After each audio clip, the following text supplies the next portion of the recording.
All right, maybe this is going to work.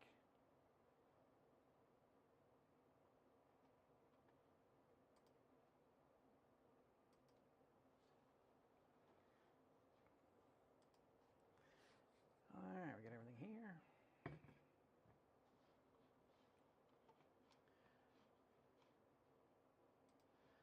And let's see what happens.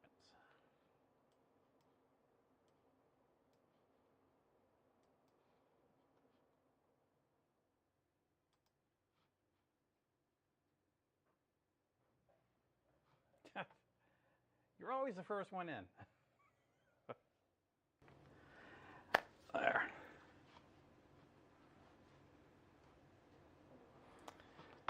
Okay, yep. I have not done this in ages.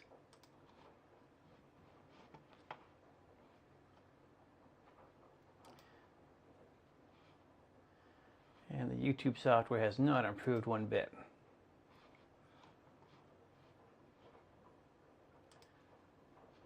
Come on.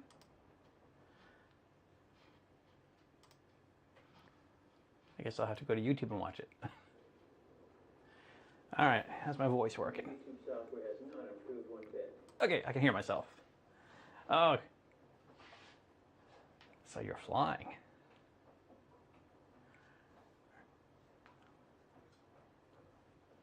Are you actually in the air, or are you actually at a layover?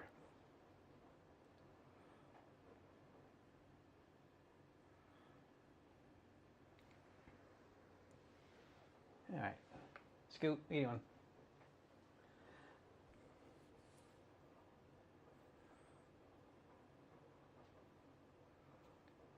Nice. Well, okay, well, since you're there, I need you to...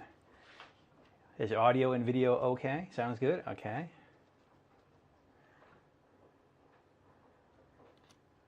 Since you're the only viewer at the moment, you can be the executive producer. How's that?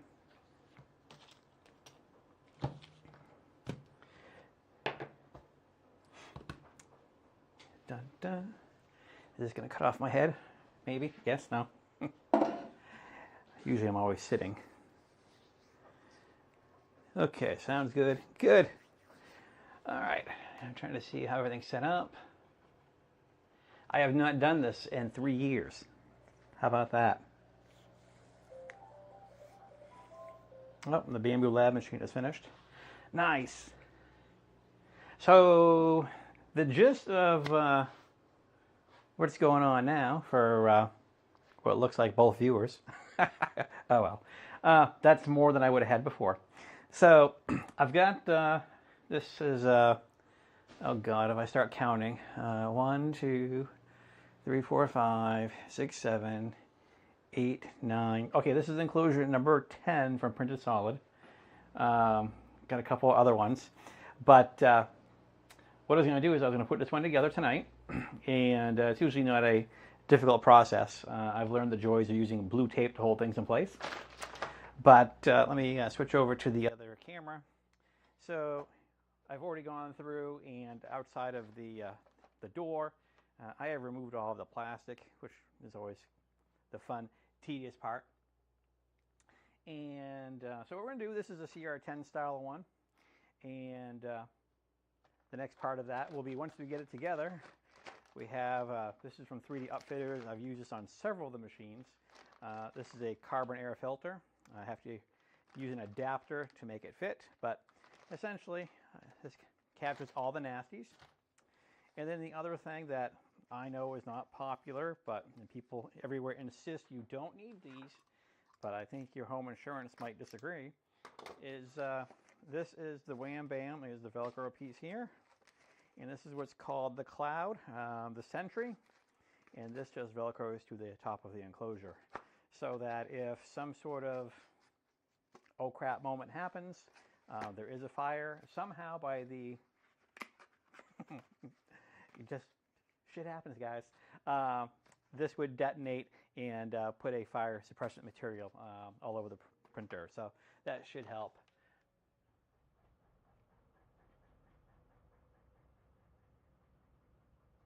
Yeah, I'd be really curious. There's you're mentioning, of course, your Prusa machine and the enclosures. One of the things that I saw is VOXEL. They make PLA. They also make some small enclosures, and they make a mod that uses the IKEA furniture to build an enclosure like the one you're talking about. But that, yeah, this is not a smoke detector. This is an actual suppression device. These go for 24 bucks, and they're way cheaper than the BlazeCut, which is the pressurized tubing. That runs me about 125 bucks on each. So it's just the gist of what I'm trying to convey here to everyone is that for 20 bucks, if by some bad luck your printer starts a fire, and this little guy can help put it out, if there's widespread damage or whatever and you have to speak to your homeowner's insurance, at least you can say, hey, I made this effort, I had this device here.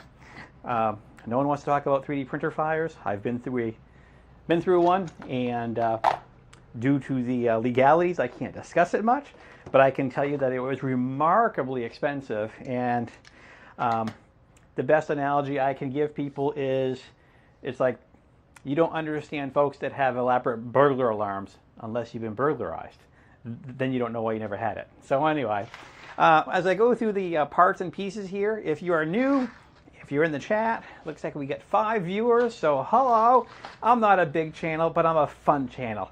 I make content when I feel like it. I don't chase the algorithm, and I don't use shampoo. So yeah, so I like to have a good time here. So this is the other camera I have is my stream cam. So I'm trying to have 3 cameras set up that will kind of do stuff. In the background is my washing machine because it's laundry day, so I apologize for how loud that is. But the maid is out, it's got to get done. So we have all the hardware components. I guess I should be polite and show you what this thing is, so let me do that. And I'll switch over to my second monitor. And what we're putting together is the next gen safety enclosure for CR-10 style printers. This is the black one, and 215 bucks. And I know people cringe at the price of enclosures, but by the time you draw up your own files and pay someone to water jet these or CNC them, it's way cheaper to buy someone else's product. So my other recommendation is that I have 2 of the black ones, and they are terrible to light up. So I have the white ones, and those are much easier to light up. So there is that. Then the last part of this, I have it laying here somewhere, is on the inside of this enclosure, there is going to be an LED light on top. So that is that. So let's move a few parts and pieces around. And yes, I can do that. Actually, I don't know if I could even comment in my own chat. How about that? I gotta talk to the guy that runs this thing. Dun, dun, dun. Let's see. There are slightly different volume levels and sound quality. Really? That's interesting. Okay. Because I know I've done a lot of work on this one. So let me fix that really quick. On the primary camera, we're at negative 17.8. And that one's the same. And that one's the same. So I don't know what's going on there. That's the beauty of free software. Thank you, Streamlabs OBS. All right, so here's our front door. We're going to put that out of the way because I can assure you the cats are going to make an appearance. Wow, I didn't realize how loud that washing machine was until I started a live stream.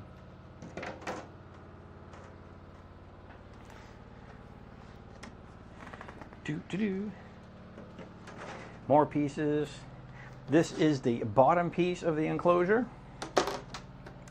And if you're curious what printer is going to be going inside of this, it's probably going to be one of my Arion Thinkers. I displaced both of them for the A1s, the Bento Lab A1 machines. And primary is louder, the second in view much quieter. Interesting. All right. So I'm messing with your earbuds. And hi there. Hi. Yeah, you know what? I think you're in the way.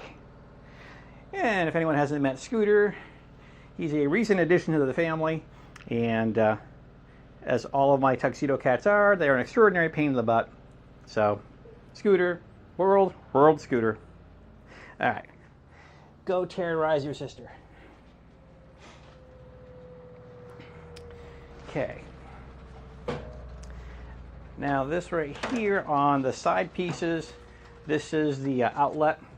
Now we have on each side, so one of them we're just going to be blocking that off, so we don't need to do both.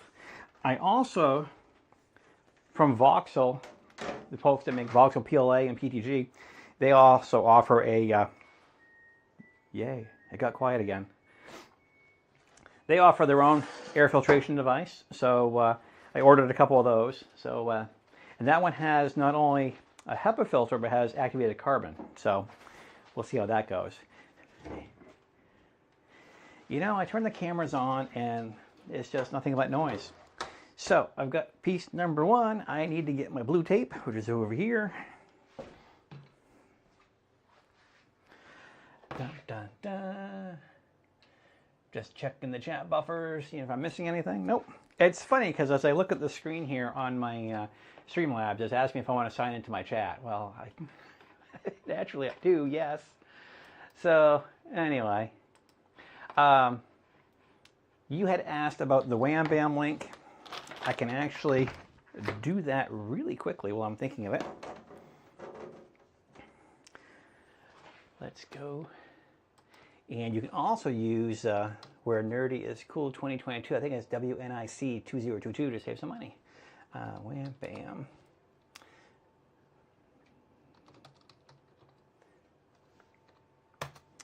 And here it is.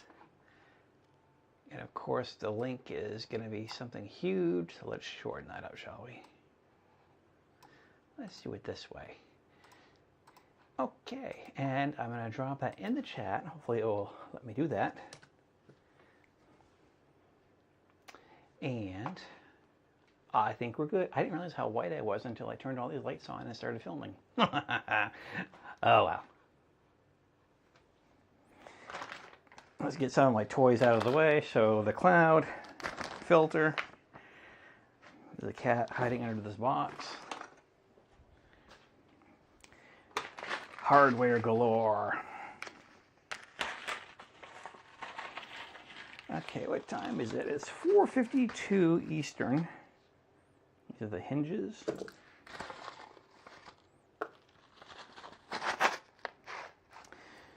All right, sorting out the hardware is never the fun part, but unnecessary evil.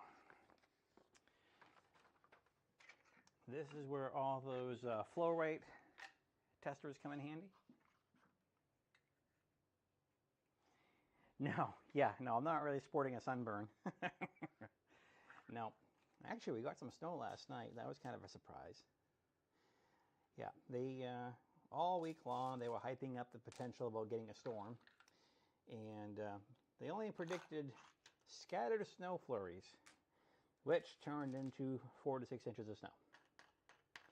I can assure you if they forecasted 4 to 6 inches of snow, we probably would have got nothing. So, okay. So essentially, we have these are like, I think, 25 millimeter long screws. These are the ones that are going to go. The way this whole enclosure works is that you have these little openings all through here. The parts are going to slide in, and you're going to secure them in place with these M3s. And it doesn't look like it would hold up really well, but surprisingly, it's done really great. So I'm a fan of these. I wish I had an affiliate link or even a coupon code where I could help folks save some money, because I definitely encourage folks to print safe. And the enclosure is definitely a twofold feature. Actually, let's take that back and say three. First of all, you're going to get way better prints because you are controlling the environment that you are printing in. Number two, you're containing all the nasty VOCs and off-gassing, which, again, no one likes to talk about. But if you look at the, what was I thinking of, CDC and EPA websites, because I 3D print for a living in a research environment, and those particles whether it's PLA, PETG, nylon, or others. Some are worse than others, but all of them, think of this like cigarette smoke. Doesn't matter if it's a cigar, light cigarette, menthol, all that secondhand smoke is bad for you. So with the plastics, what they're talking about is that it causes inflammation in the lungs and your cardiovascular system. Stuff that we really don't need to mess with. All right, well, if you guys have watched my VOXEL videos, I think that's the fastest I've gone through organizing hardware ever. If you're just tuning in, we are going to put together an enclosure that came from Printed Solid. It's a CR-10 style, so it's sized to fit something that big. Right here. Now, I'm going to warn you, this is going to be a little bit of a clown show watching me put this together, so be prepared. Because it's big, it's awkward, and yeah. So I'm starting this without any hair. I won't be gaining any. And let's see, where should we start? You know what? I'm going to refer to the instructions briefly because, and this is a one-pager, and this is what she'll look like when she's all done. Okay, the panels can be attached using M3 20 bolts and the square nuts. Use blue tape on the other side. It makes it much easier to assemble. Yes, totally true. Okay, start by attaching the bottom part D to side panel C. Okay.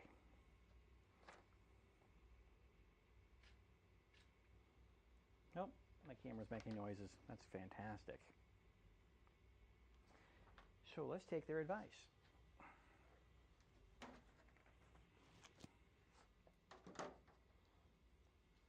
This.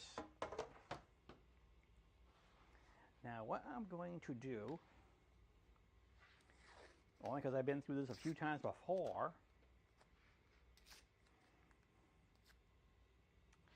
is let me go to this camera here. See these little grooves right here, here, and here? So that's going to be where the screw is going to sit. So I'm just going to put a little blue tape there so that when it's time, I'll flip this over as well too. When it's time to place a screw there, it will stay in place. I say that now, but live video sometimes has its own way of proving me wrong. Doo-doo-doo. 3 viewers, wow, it's a good thing I don't do this for a living. But anyway, I'm having fun, so there, haha, in your face.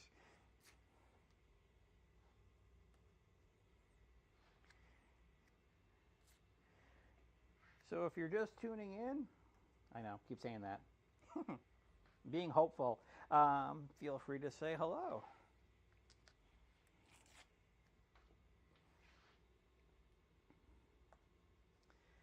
There.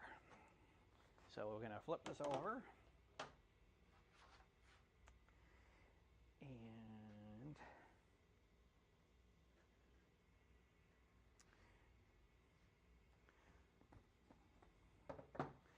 it's not going to be a great camera shot if I'm covering the view, is it?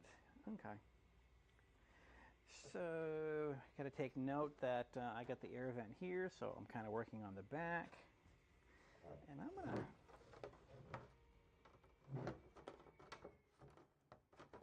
so the fun part is getting these into these little notches. There. There's uno. And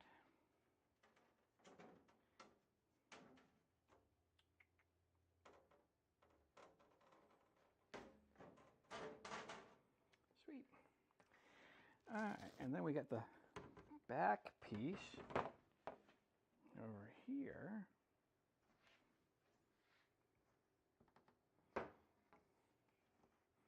Oh, nope. Wrong. I was like, where is the receptacles for that one?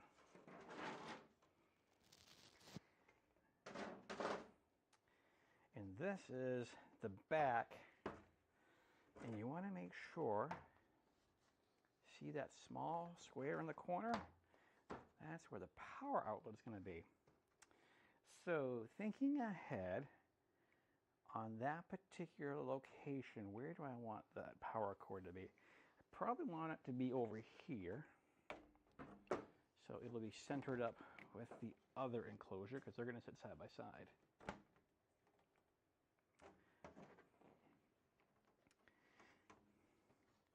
Now, here's where the fun begins. I say with great sarcasm.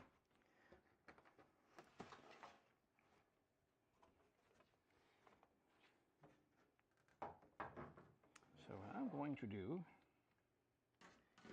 move you there.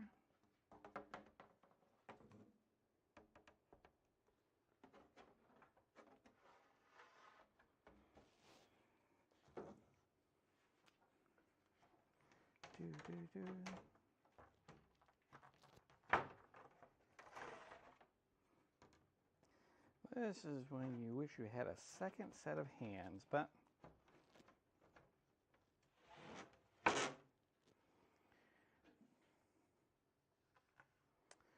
okay, and doot doot doot.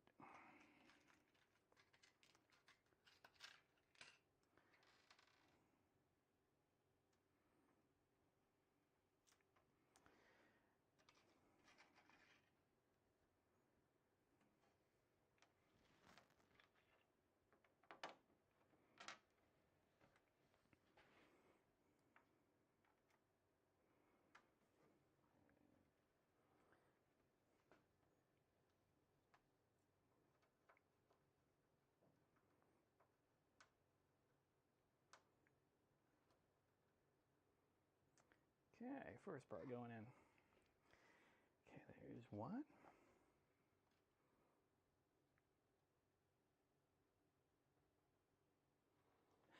Clamps. I don't think that would help you in this regard.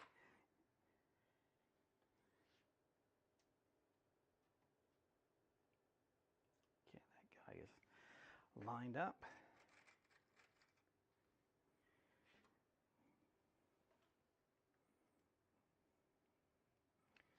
Well, I don't think I'll get this done in 15 minutes, but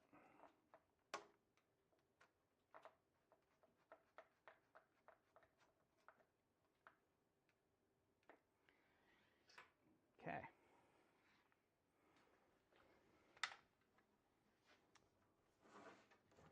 One side is up.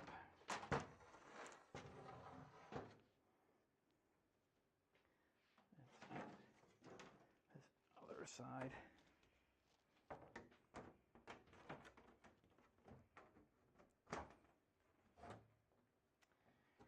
Do do do.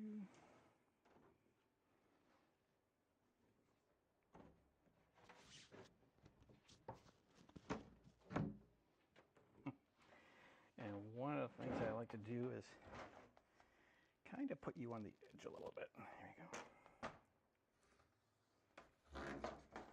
Oh, the struggle is real.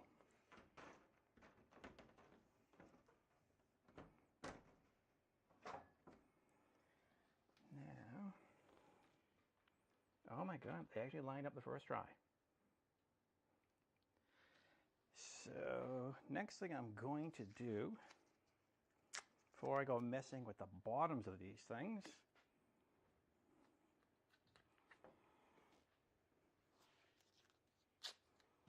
gonna do these.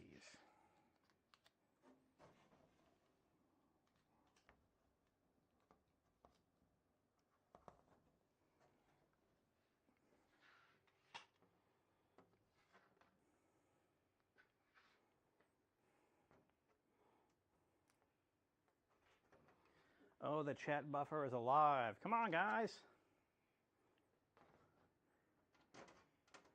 I know, you're thinking you should be watching the playoffs. Not a sports guy. My dad was a football referee, basketball referee, hockey umpire. He did it all. I've had my fill of sports. There we go.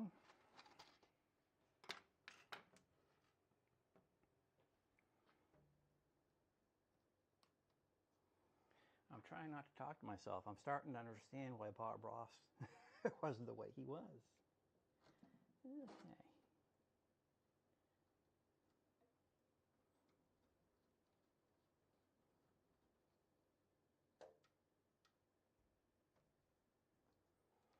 All right, so this is secured on here and here. Now for more fun. I'll be right back. Sure. I'll be here. Okay, I have 1, 2, 3 of these.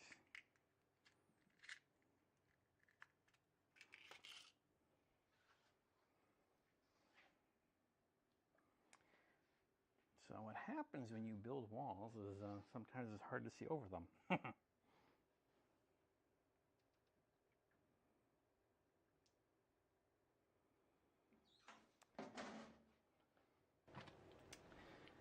And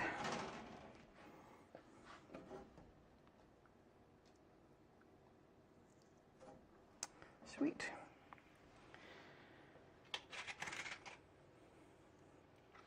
My shop has gotten rather cluttered over the last year or two, so it's a little tough to get around here.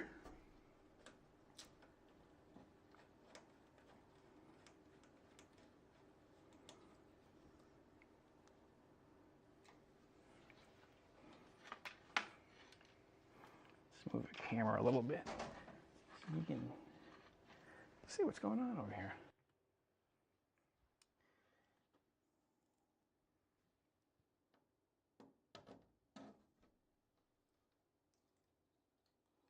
That blue tape makes a world of difference. If you were doing this by yourself without the blue tape, trying to hold that nut in place would not be any fun. Okay. You don't want to over torque anything. Let's see.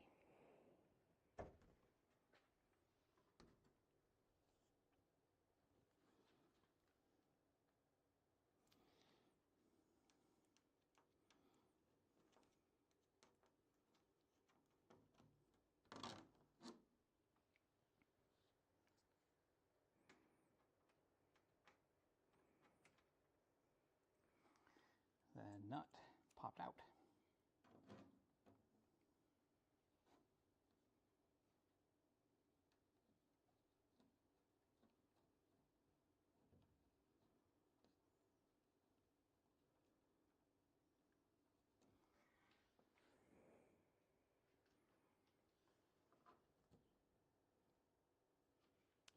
Bugger.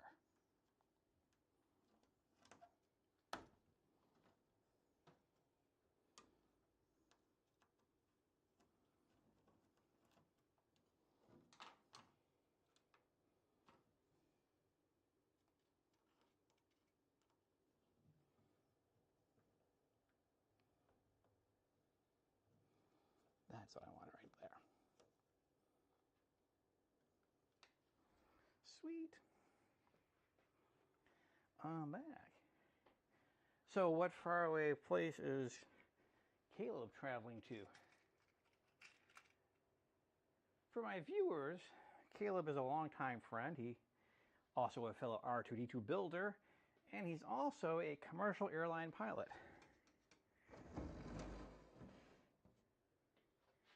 And he'll have to share with us what exotic destination he's headed to next. Because I'm certain it's not Bangor, Maine, where I am.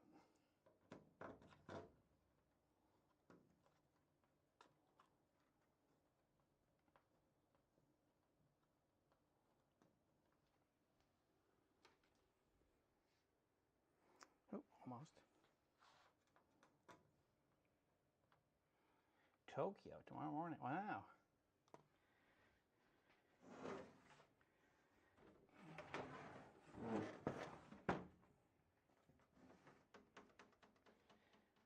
Doo-doo-doo. Pop. Hey, it's starting to look like an enclosure. And you can start to see why that blue tape is so darn handy for lining these pieces up.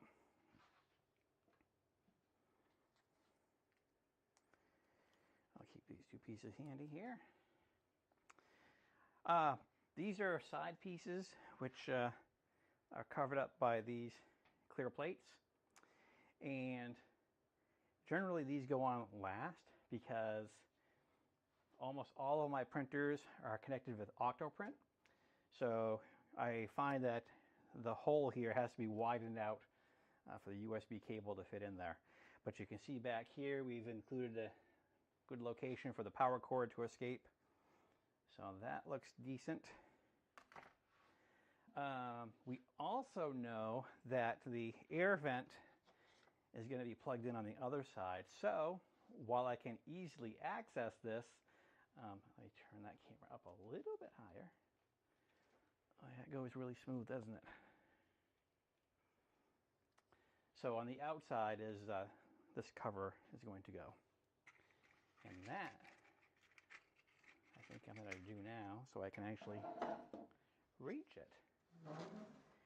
Because as you can tell, once everything is enclosed, accessing and reaching the back of this to attach the nuts will not be any fun. Ask me how I know, as someone that has not planned ahead.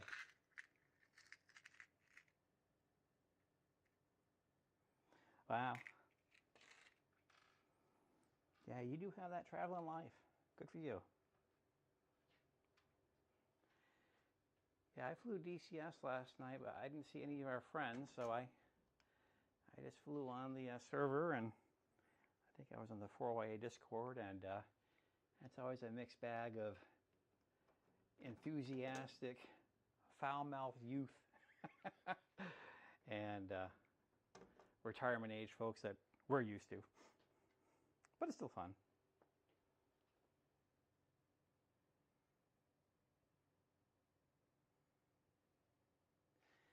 Let's see, do I filter? I filter all of my printers. All of my printers are inside enclosures. A couple years ago, I thought I was having a bad case of seasonal allergies, and it turned out to be environmental related. I noticed I was doing a fair amount of printing for, I can't remember which project, maybe it was BB-8, but anyway, I had the printers going quite often, and yeah, just started to have a chronic sore throat, and the ENT was, ear, nose, and throat guy was really great. He's like, it's got to be environmental. He goes, so started to add these enclosures on these printers, and all that went away. But the other plus was there was less opportunity for the cats to get at stuff. Because, as you know personally, they kind of take over. Fifth Element's a great movie. I feel really bad about Bruce Willis having aphasia.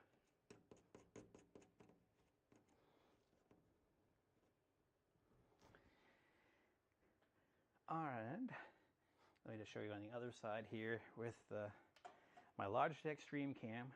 Never, never, never will I buy another Logitech product. So there we go, we got that side buttoned up, maybe a little hard to tell with the lights.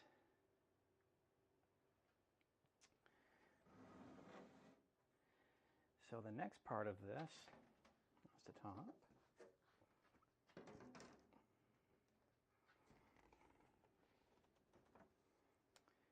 And let's go to, so over here. Alright, so if we're going to do this, let's get that blue tape on top of those guys.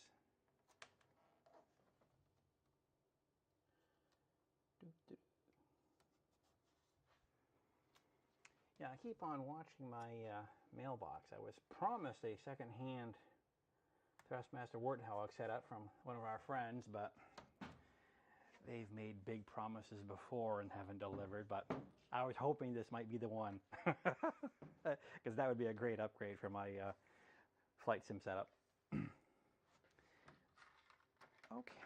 let's move a few things here because it's getting a little crowded.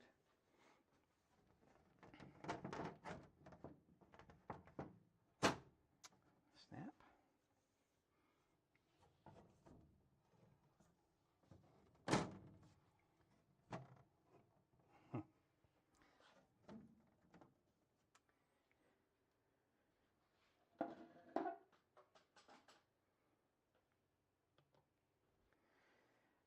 Pardon the expression, but I love it when a plan comes together. Dun, dun, dun. Yes, everyone's raving about the 5090, and it's easy to spend a lot of money on a flight sim setup, and they're really fun, don't get me wrong, but sometimes other priorities come up. But we can live large through their adventures. Think of it that way.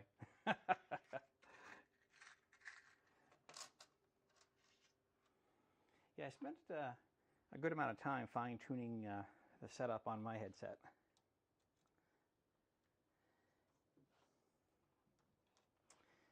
Okay, let's line you up a little bit better.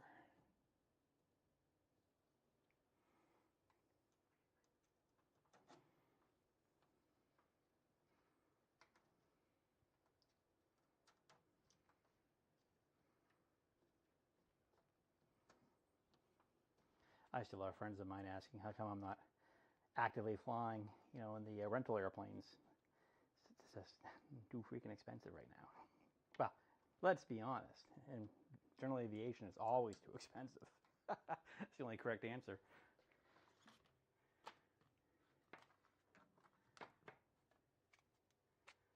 Yeah, yeah, you're exactly right. I mean, you don't want to put yourself in the poorhouse for toys. Plus, you just bought a house. You have all kinds of stuff you got to get. Lawnmowers and based on the snowfall you got the other day, maybe a snowblower. Let's see.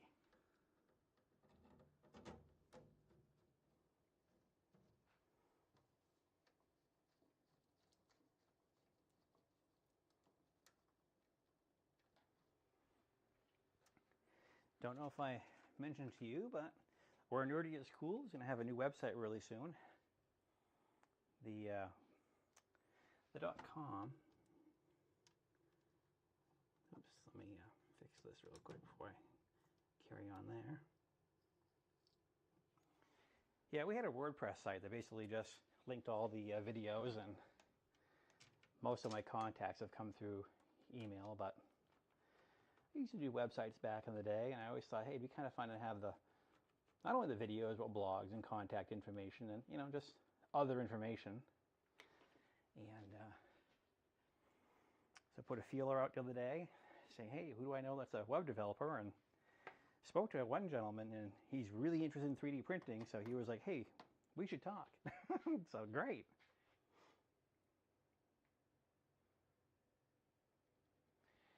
All right. Okay, so I got the bottom here. Now I got to do the back pieces, and can I do that without moving it? Because it sounds awful every time I move it.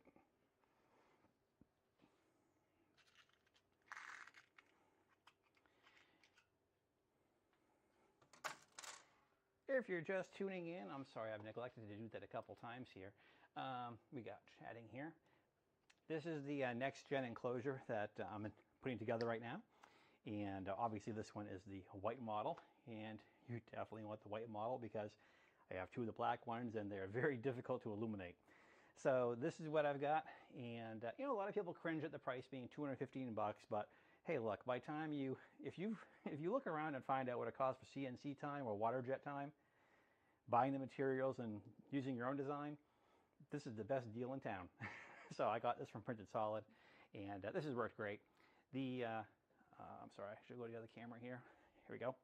So it's coming together pretty nicely, and we're about halfway done. And after this, we're going to work on getting the exhaust fan set up. That's going to be on the outside on this side here. I need to put one more square nut on this side.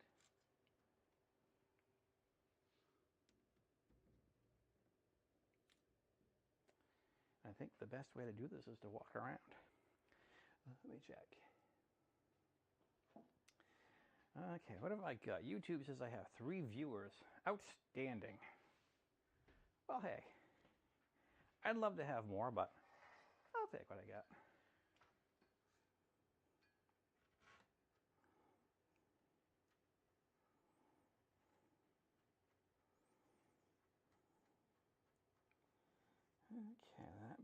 pieces going in pretty nicely.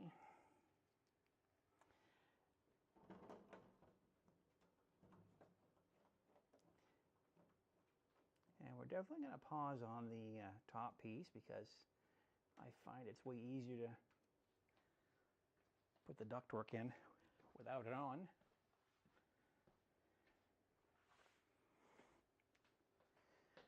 There.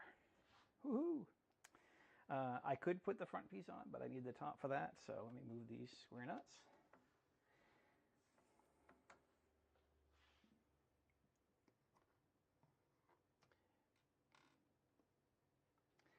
Let's see, I need to move to my other tab so I can see what you said. Nope, I don't think I froze, but welcome back.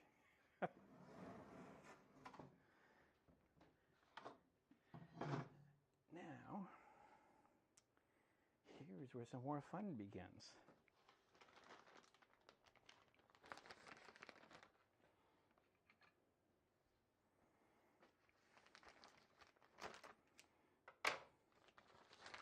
And this is from 3D Upfitters.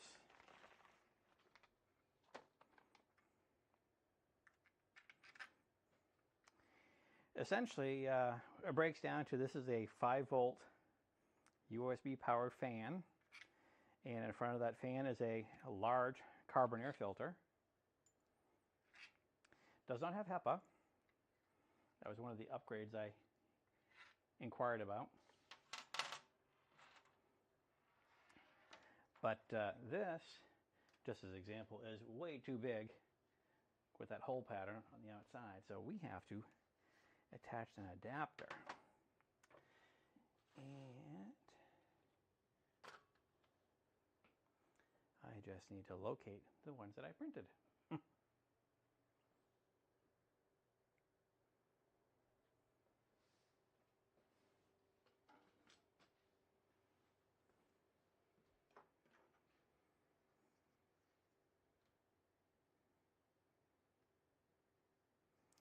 There they are.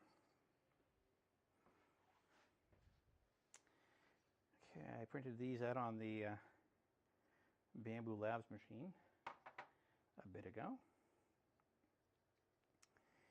And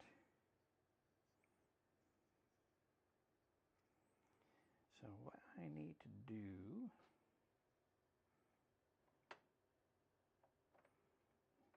is I need to get, he didn't include it, that's right, I had to buy those. M4.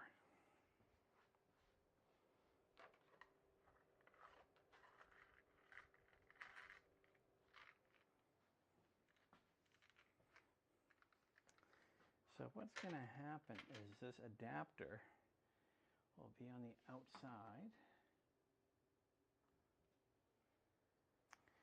And I just have to make sure that the holes on the outside here, let's go to the other camera so we have a better angle of what I'm trying to do. So this doohickey lines up with that, but it's the order of assembly because I can't attach this and then I won't have any way to, yeah, so this has to go in first. Fun, fun, fun. Okay. Trying to remember my steps here. So I think these are going to be long enough to reach without causing too much damage. The other thing I picked up recently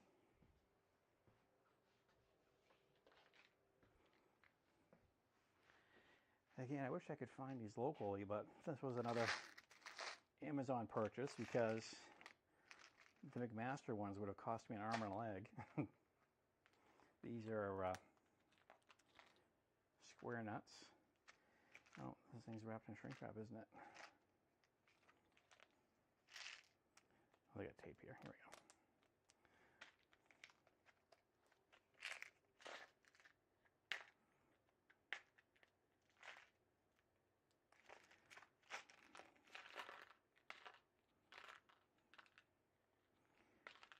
Come on.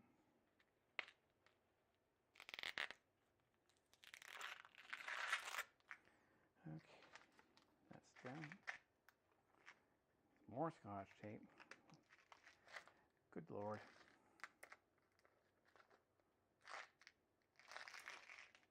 Clear tape on a clear cover equals joyous fun.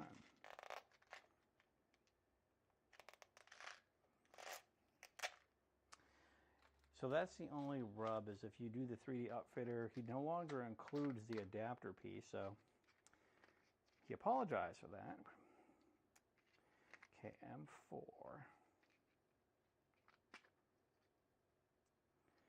So he has a nice little label of where these are. Let's see.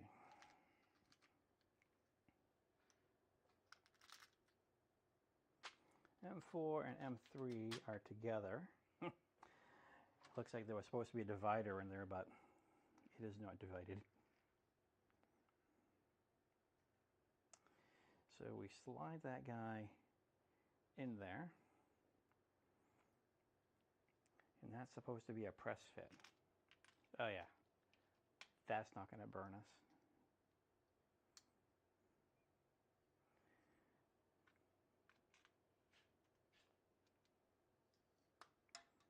Yep, one already popped out.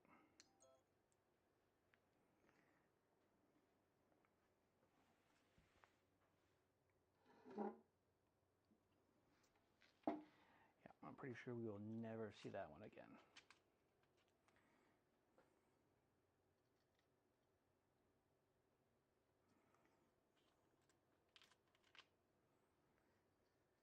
So the nice thing, son of a, am I allowed to swear on my own channel?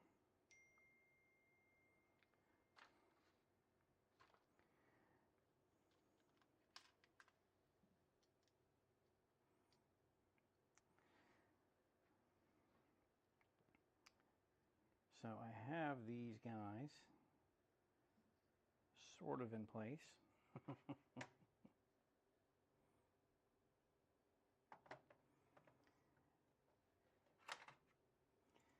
In this episode of Let's Make Paul Cuss, I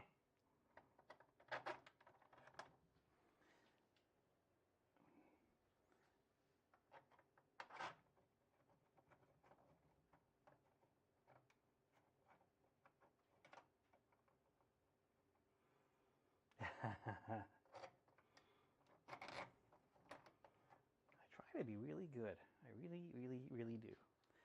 Let's see. I think you're this size.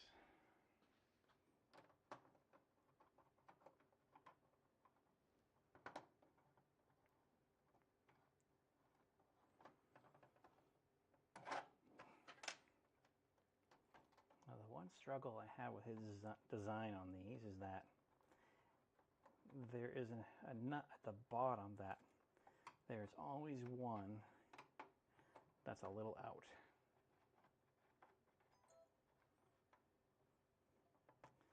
Number 2.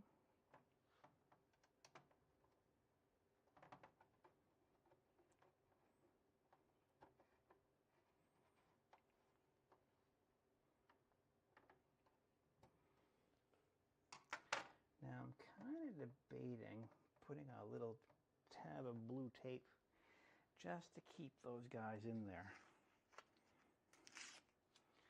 I don't think it's going to hurt the fan any, but I just don't want those small screws coming out of place. So I'm just gonna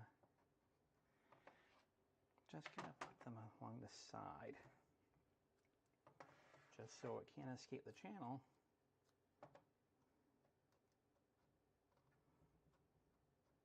And it won't bother the airflow. Not that 30 CFM is a real blizzard anyway.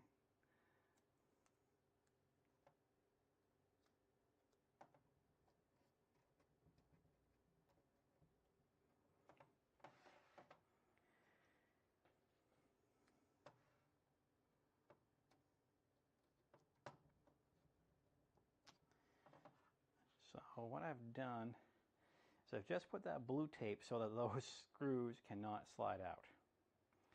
And then I have this one last one, think.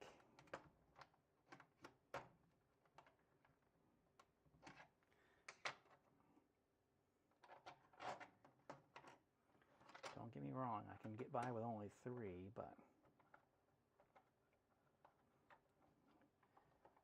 sounds like it might grab.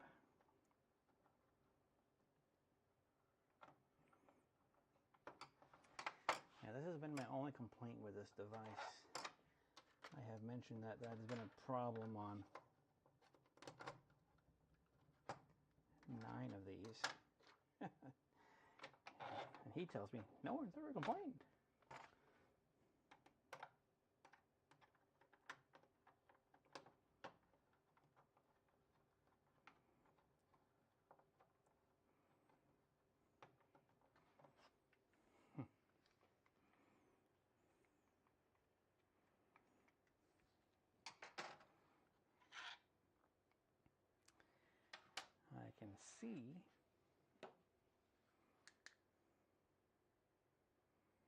I can see the nut. So it's in there.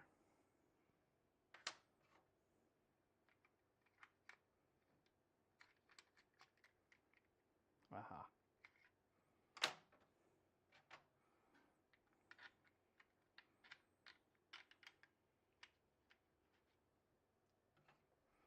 My kids' family rating. I didn't know I had one.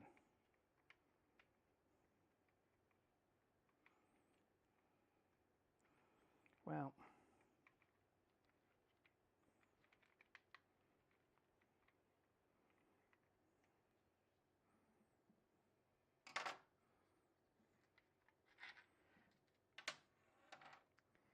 I've made it this far along to be held up by a stupid M4 nut.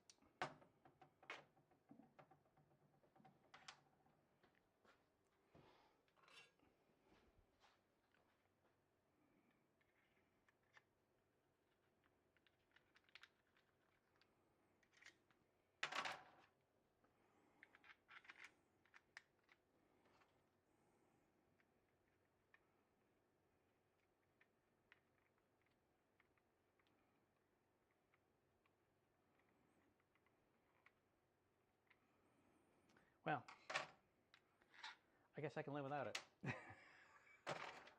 Son of a bitch.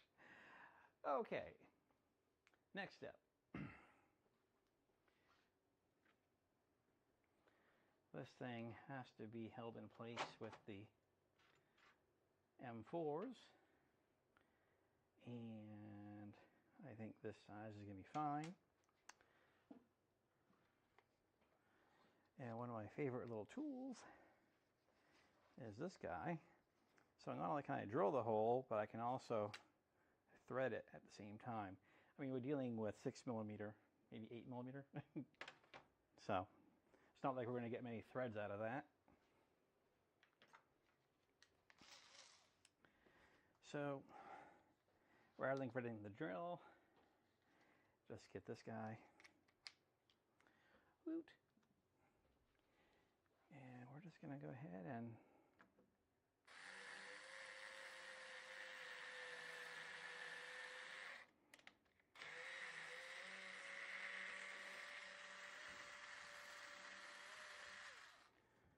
you can actually see the threading, but we're not worried about that.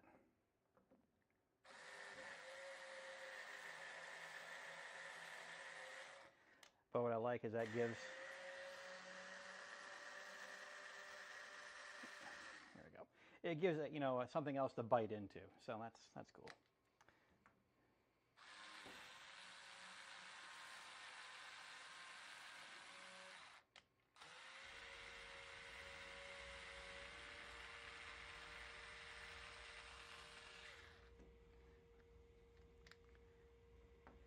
So the material, this is a ACM, aluminum composite material. So very thin piece of aluminum on each side with plastic in the middle. So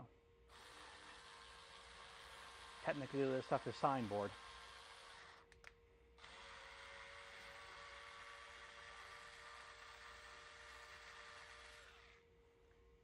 Sweet. So there is that.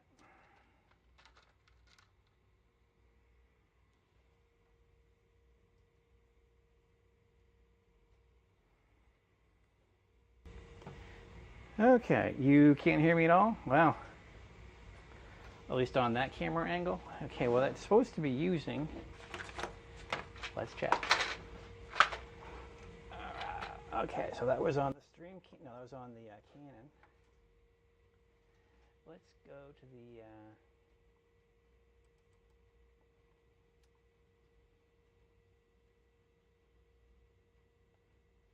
the Canon should not, yeah, the Canon should not be using any audio.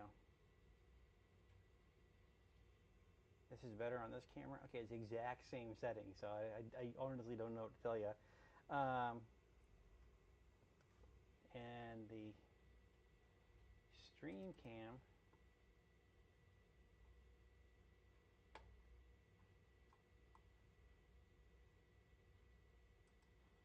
yeah, so they all they all have identical settings.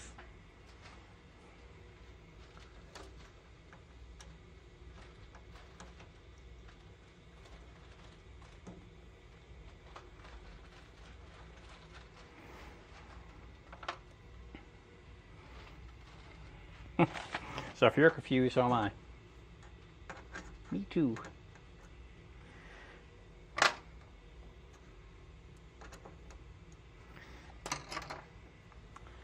And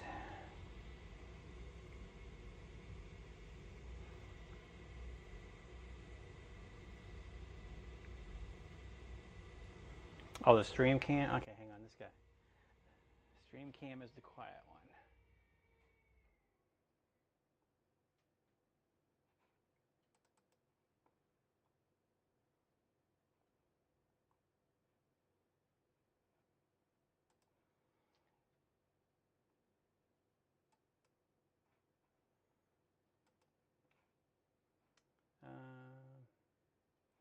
Yeah, they are all set to use the exact same audio. So I don't know. Maybe this is why I don't do this that often.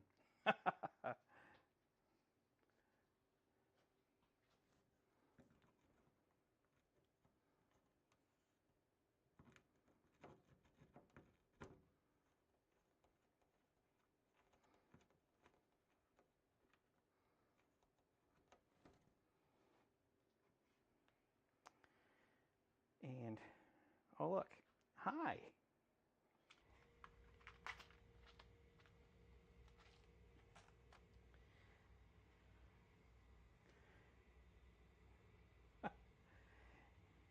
I know, everywhere I go, you go.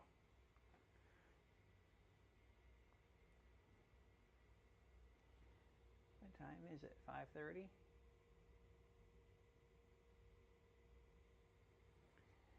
Yeah, you're a good boy. So, back over here. Scooter wants attention. I know, right? Unusual. Okay, so all right. So I just upped the sound.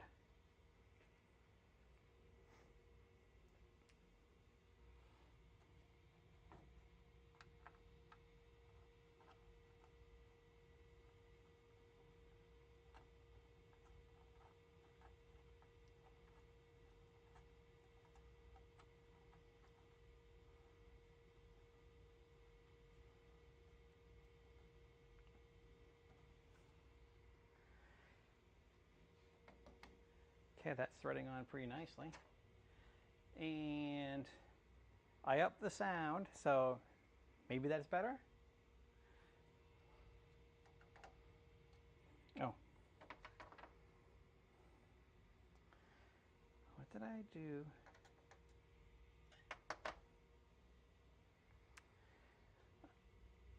Let's see. It's funny, it's the one. Is that a little bit better? Okay, cool. And okay, so I need to find the oh no, dude.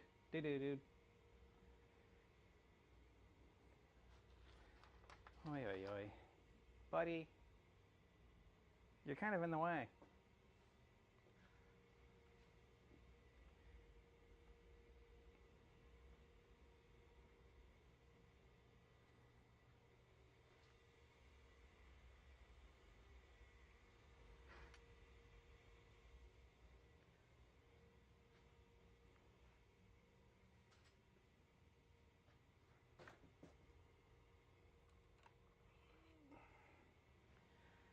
All right, well, you're maxed out on your laptop? Okay. All right, I need to find this missing Allen wrench, and I know you think you're pretty darn cute.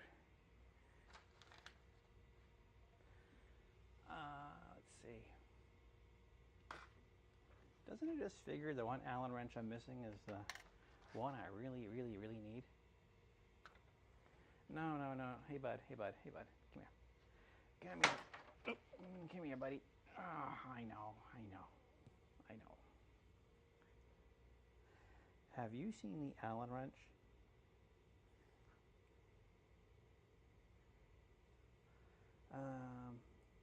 My desk is a bit of a mess here. All right. Here, I'm going to... oh, sorry, bud. Wish I could fly. Okay, there we go. And... oh, wow. All kinds of candy here. I need to give that away. I'm not a candy person. I like my teeth. And...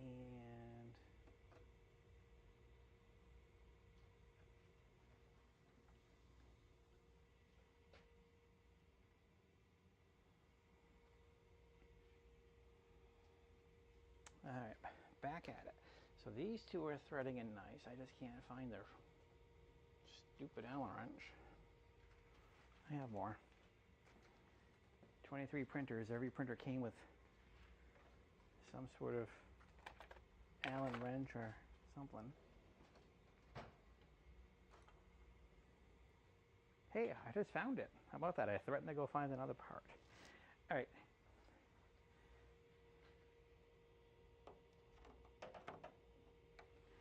Yeehaw.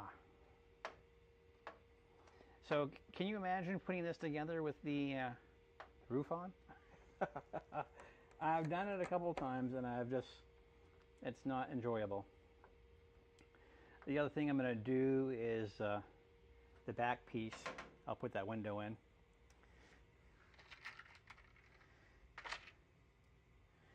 All right, let's get this out of the way.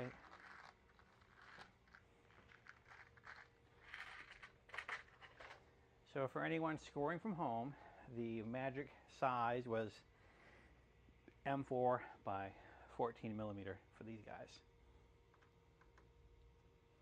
You don't have to thread into this, but boy, it sure makes it easy. It's like a pan with or without the roof. Well, there's a lot to be said about that, true. Okay. If you think this is bad, wait till you see the lighting. At least the fire suppression device is just a decal for the most part.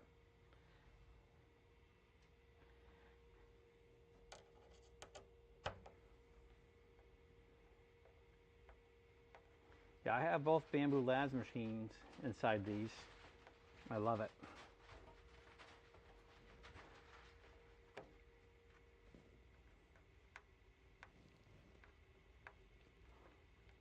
Okay, the nice thing is these all lined up really well. I was afraid that one wouldn't and it would push it out, but no, looks like we're good.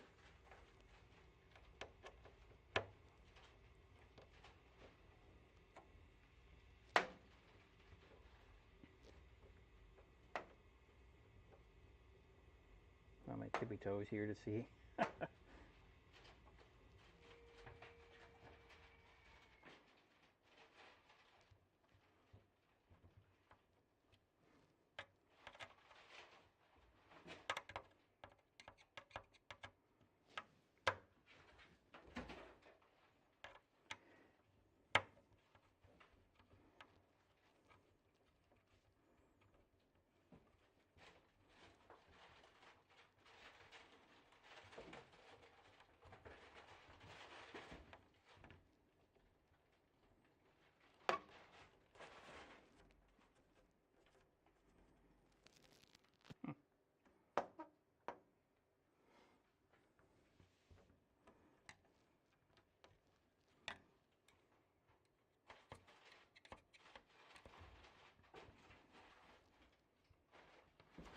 Well, I say that, the bottom ones aren't perfectly lined up. Ah,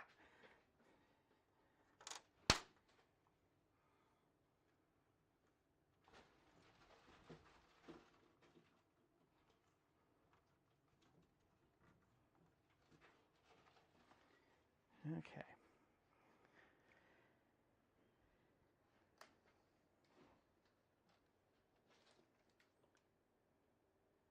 Scoot. What are you doing?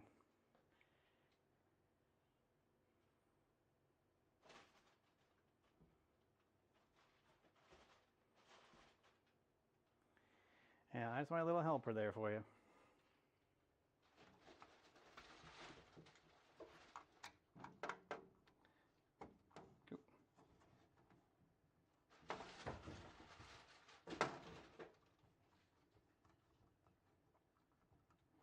And if you're wondering, yep, he's like that 24/7. What fun. Okay. Back to the fun over here. So, one of the nice things is I was able to look inside of here and I could see that it was catching the nut and going through. So for whatever reason, I was a little skew. So that's fine. So I got 3 in there. Do I want to be perfect? Do I want to get that last one in there? Sure. And trash can.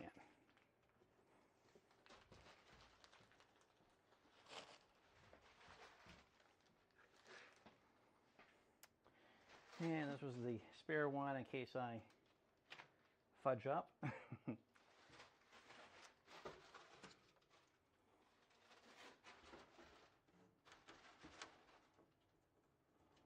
Now with 3 lined up,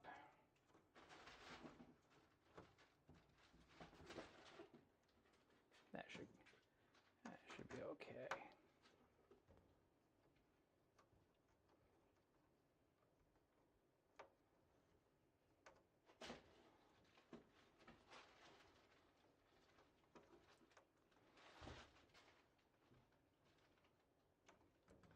Okay, that pulls that all in, so that's a nice seal.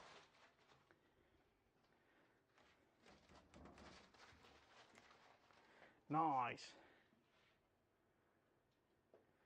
And let's see what Caleb is saying. Sorry, I'm a little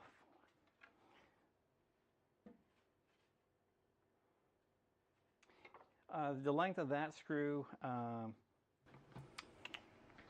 yeah, those were M4 by 10 millimeter. Probably could get by with 8. I can see where it's going through, so that's good. Next up, I can actually pull some of the tape off of this stuff.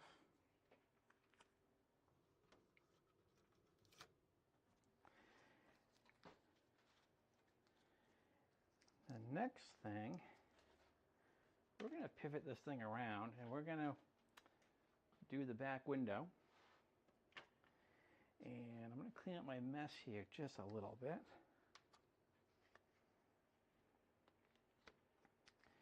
This was a Harbor Freight find of all things, so just never know.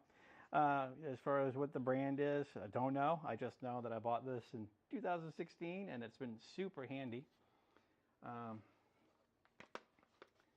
don't know how your community is, but trying to find anything metric is just remarkably hard. All right, I'm going to put that over there. I'll put these Allen wrenches over here.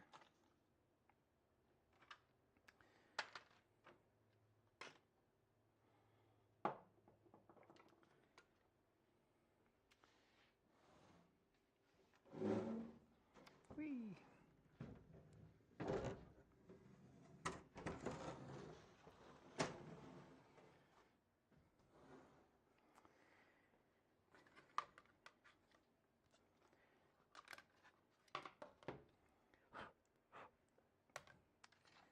Okay, the windows go on with just the small screws. I think these are 10 millimeter, if memory serves. I remember printing this back in the Utilitech days. It's a little screw gauge that very quickly can tell me what it is. It is a 10. Very handy gadget to have.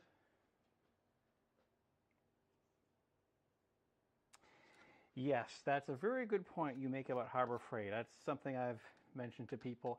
Actually, I would tell people that back when I worked at Sears, of all things, people would mention, oh, I'm looking for this tool, but it costs so much money over here. It's like, are you going to use it once or are you going to use it multiple times? Oh, it would probably just be a one and only. Go to Harbor Freight. Go get it.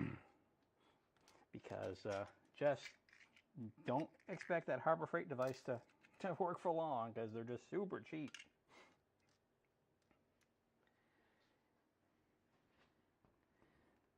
So yeah, being able to just reach over the top here and just put these in is way easier than what I've done in the past. Is I've gotten excited and put this all together, and then next thing I know, I'm sticking blue tape on the top of these screws, hoping that the nuts, as I spin them on from inside, are going to hold. Sometimes I am my own worst enemy.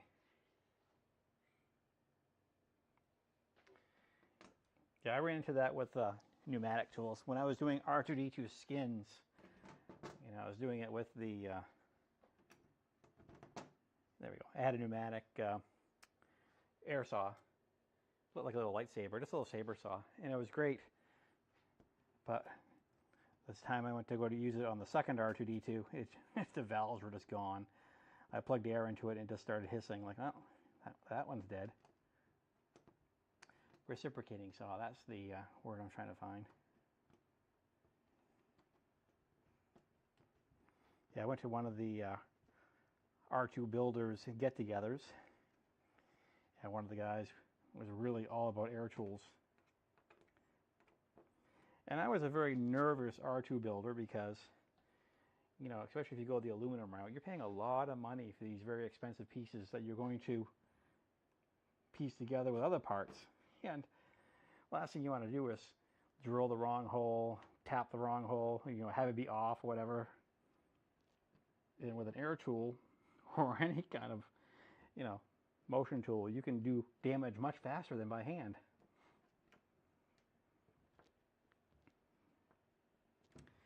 Okay, so we have a window.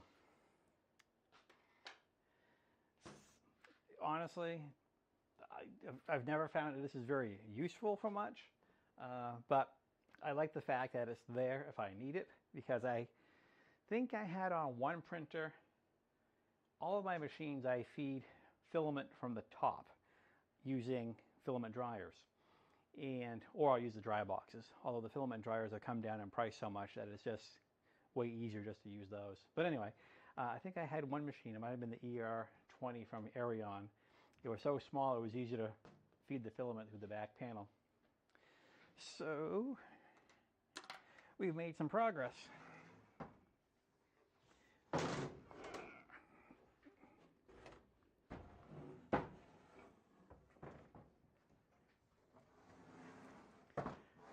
line you up over there. All right, so this next part, I will not lie, is going to suck because it's just the ergonomics of putting that top piece in. And one of the things I'm going to do before we get too carried away is I'm going to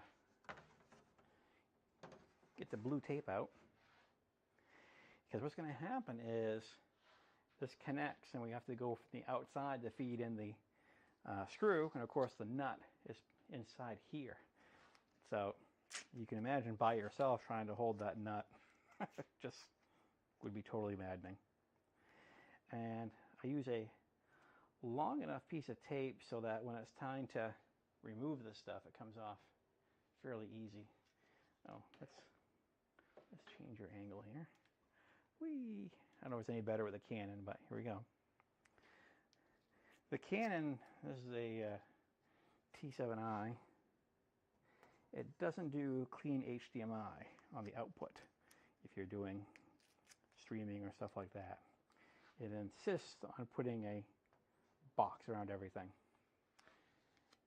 which is kind of a short sight of the T7i, or T7 series anyway.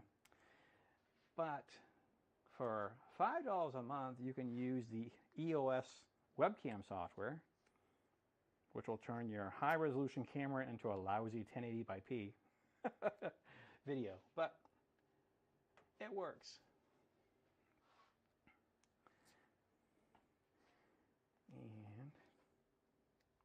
T7 used to be my primary camera in all my videos, and then I decided to go over to the Sony, and the Sony does some better resolution, but the color palette is way worse. So when I'm editing videos, I have to use all that color correction, which kind of doubles the time to do the videos.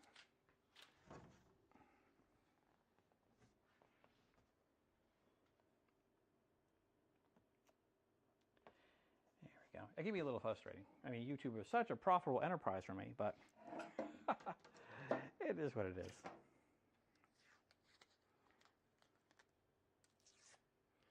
Okay.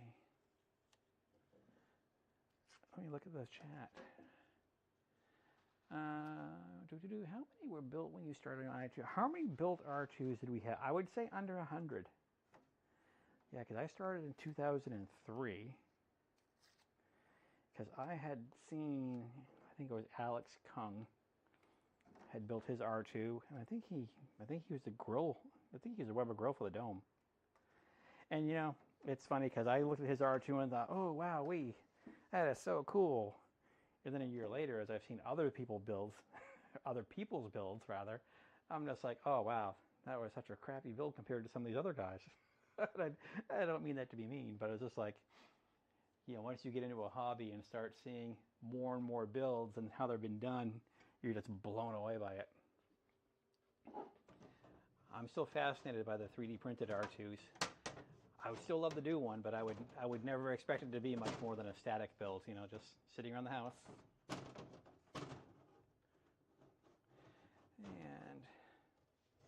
did I mention this is not the fun part? All right, so I got most everybody lined up except the one piece in the back. Come on, you.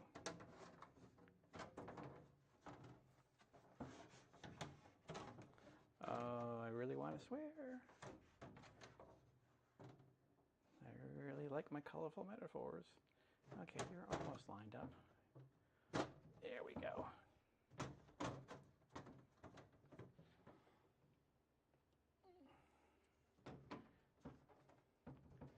So what we're doing is we're trying to notch everybody in, and it looks like, oh, by the power of grayscale. So the secret here is going to be the fun part is once you lock down one side, things get way easier. You just got to get there.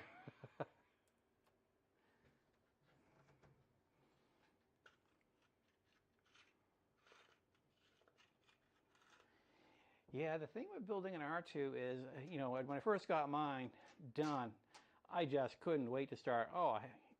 The big thing is, and I think maybe your experience may mirror mine, is once you got it up and running and moving, your confidence just goes way up. When you're building this thing, you're just real nervous about, oh God, is this going to look right? How is this going to work? There we go. But yeah, after I had mine built back in 2009, on Halloween was my first outing. Had it out there, and then after that, I was like, oh, I can't wait to add all these gizmos now. And there were so many other people, especially the California guys. I mean, they're always way ahead of the curve anyway. But there was a lot of cool things. People were doing the Lifeform scanner. It was a really interesting time to get in when I started building, because you didn't have 3D printers and stuff like that. Everything was all either styrene, wood, and there was a little bit of competitiveness, you know, between oh, you're just wasting your money with aluminum, oh, styrene will never be rugged, or whatever.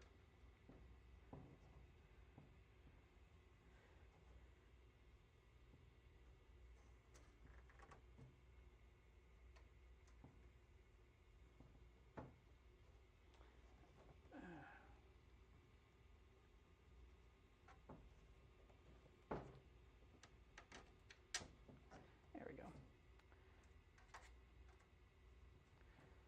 get some more of these top pieces to line up. It's one thing to line up the notches, but there's about 2 millimeters of back and forth to get that hole to line up with exactly where it needs to be.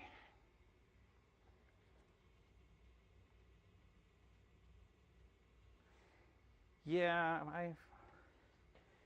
I had troubles with that individual because up until recently he made a carbon copy of my data panel and he was very unapologetic about it. And it's like, dude, really? I mean, can I have one thing?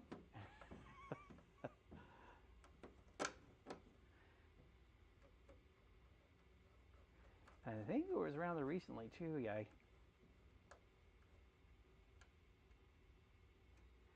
Here we go. I think I had written him and said, you know, I'd appreciate it if you didn't copy my part. I know this is the R2 Builders group and we all like to innovate, but yours is the complete carbon copy of, of mine. And I know you sell a very expensive frame in 232 kit. And I know you put a lot of time and development in that, and if someone copied your work without credit or acknowledgement, I think you'd be a little ticked off too. Now granted, mine's a $60 part versus this several $100 one, but you know, let's all play nice. I guess the only, it's funny we're talking about Star Wars stuff here in this build, but that's fine. I guess the only one that's kind of frustrated me is the BB-8. You know, there's not a lot of open designs. You know, if you want frames or rings or parts or whatever, that person has made it clear that they are the only source and you will pay that price.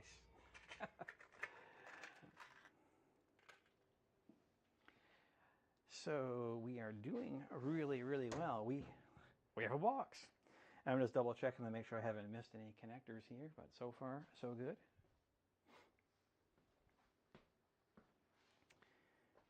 If you're just joining in and wondering what in the devil are we doing, what are we talking about, we're putting together a printed solid CR-10 style next gen enclosure. This is going to house one of my 3D printers, and it's a $215 product. I don't have a coupon code or affiliate links to save you any money or make any money, but this is what it is.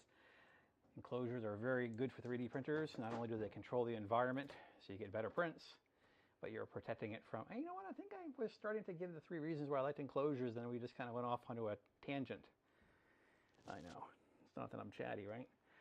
But anyway, yeah, so anyway, you can control the environment so you're not getting drafts and stuff like that. And with this fan on the side there, that's going to pull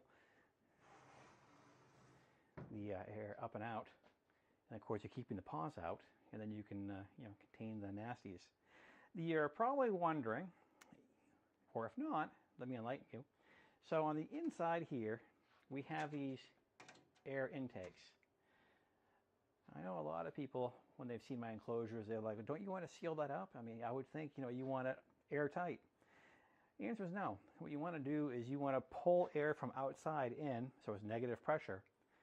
And what's going on is if the printer has the electronics on the inside, you know, like my CR-10s have the control box on the outside, so it's not as big a factor. But anyway, so you have the printer on the inside, and what's going on is you're pulling in the air from the outside, and of course we're heating it with 3D printing, and we're releasing all these VOCs and ultrafine particles as part of melting the polymer plastic.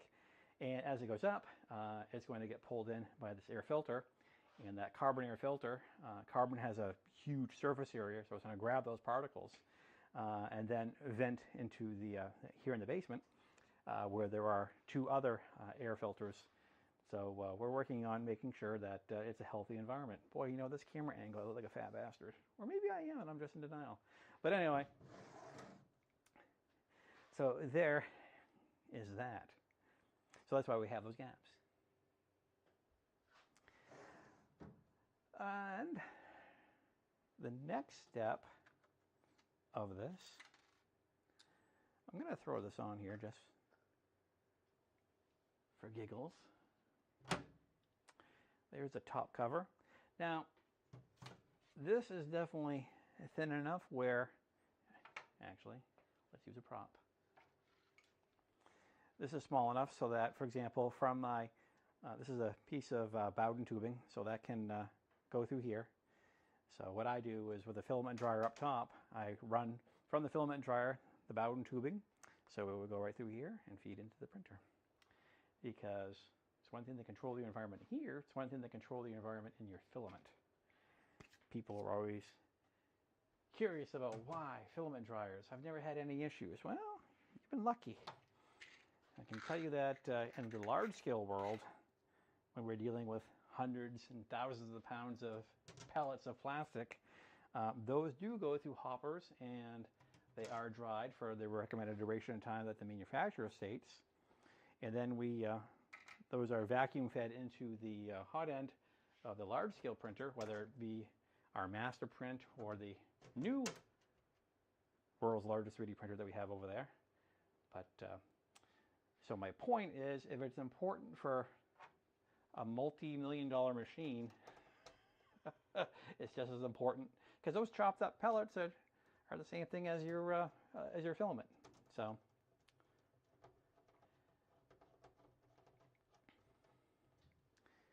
And I found, especially here in Maine, where our humidity is all over the place. Right now it's about 22% humidity, but during the summer it gets pretty humid over here.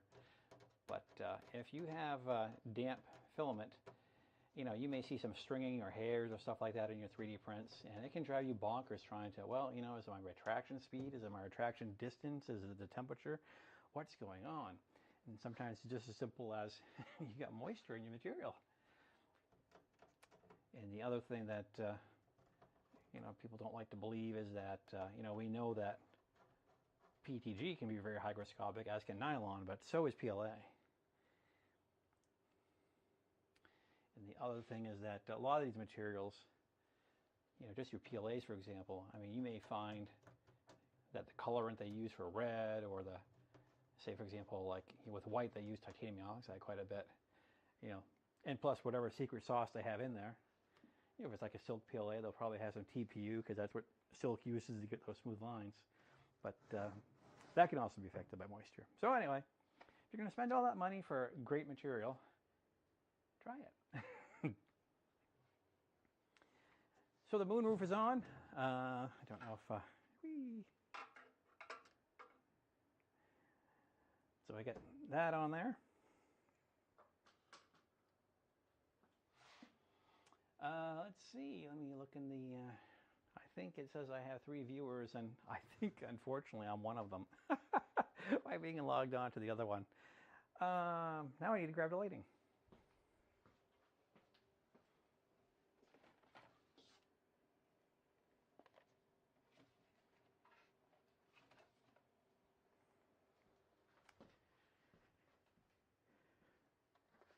So, this is our LED light bar, and we do have some grooves here.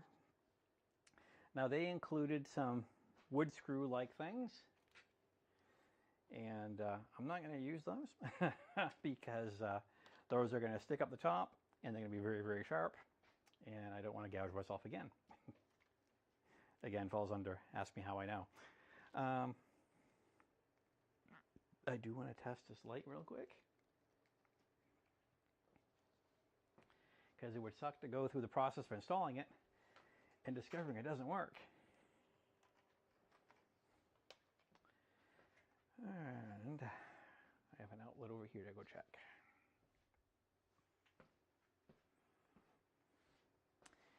And this was a purchase from Lowe's. Oh yeah. Okay. Now all I can see is a vertical line of purple. So that's pretty bright.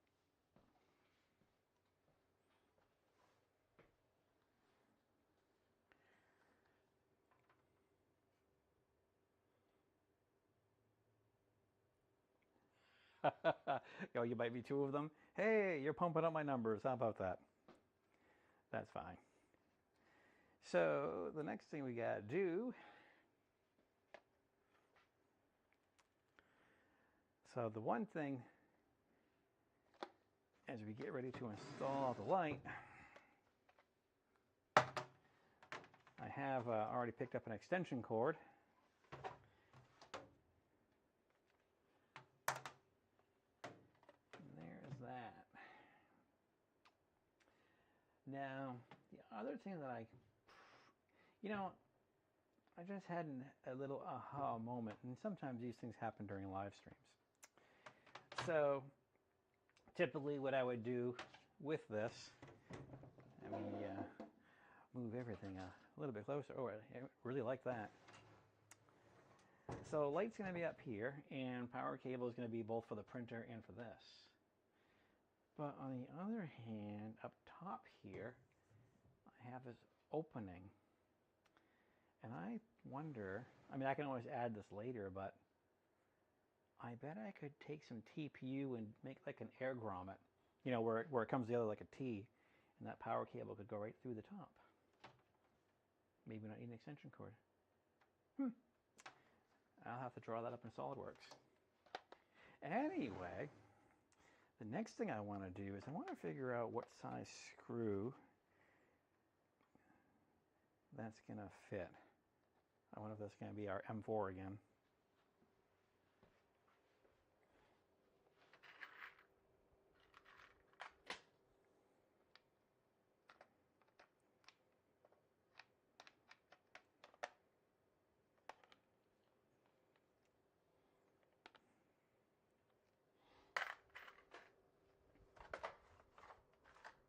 Now an M4 would do it, but it's not happily.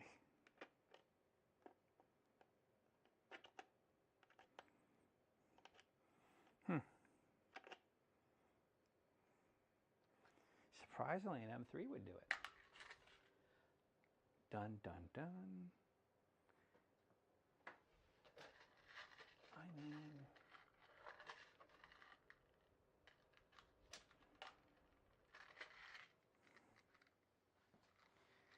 yeah, I'm just looking at these.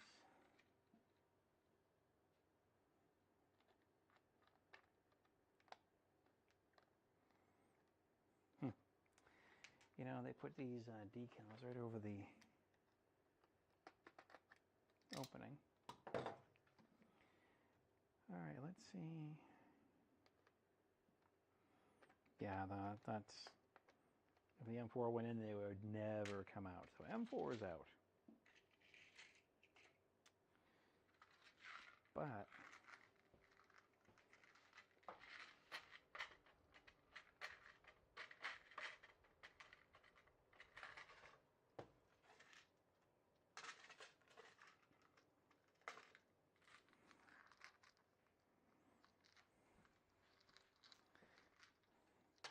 this is why I'm glad I buy those big multi-packs. You're watching that movie, Multipass. Fifth Element. Yeah, M3 would fit. Okay, that's not the worst idea. So then the next part becomes, so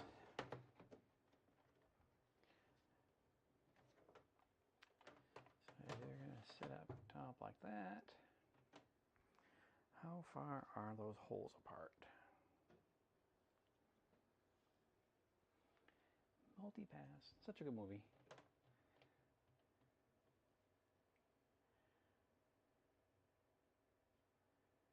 Alright, looks like these holes are exactly 6 inches apart.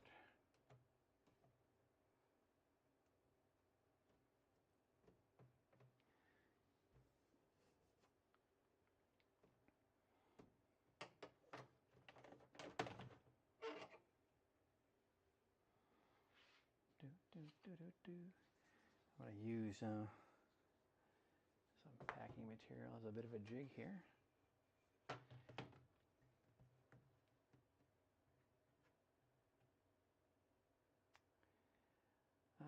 How far do I want you away from that?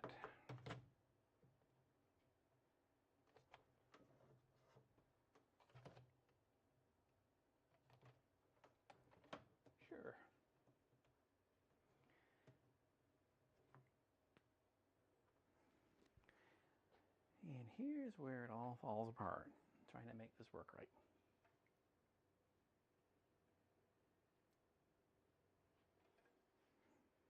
I haven't seen the sequel to Independence Day. Okay, so I think if you're 6 inches long, let's...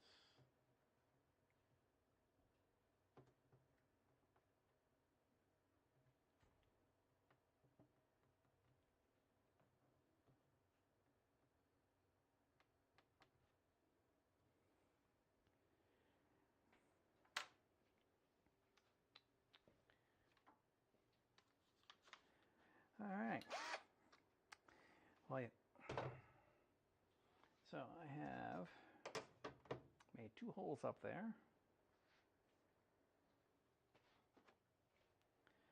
I have this beautiful metric drill bit kit. Let's go with M3.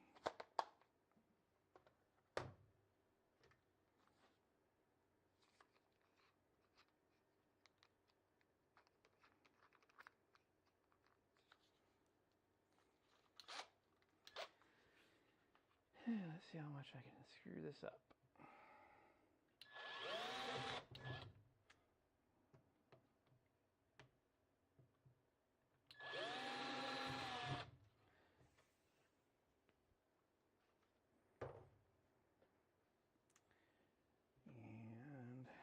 And I said M3.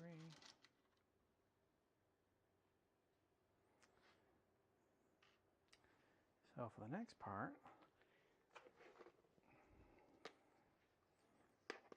so usually I wouldn't have done starting holes, but since the light's going to hang from that, now I'm going to use the tap.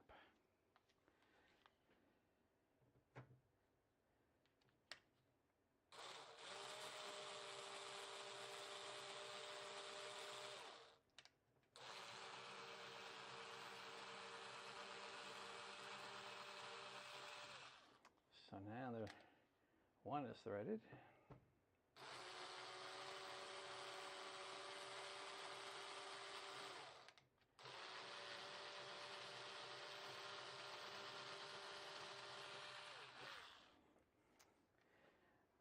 Now the next question is going to be, are these screws going to be long enough?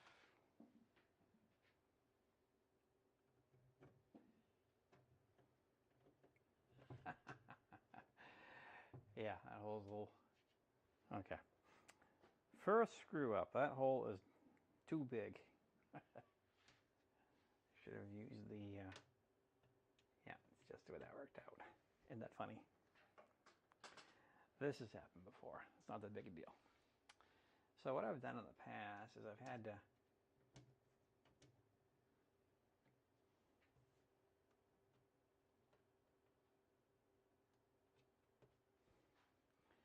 There you go. Get the junk out of there.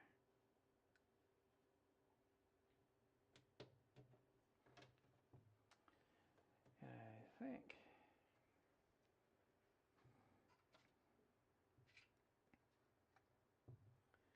what I'm going to do is just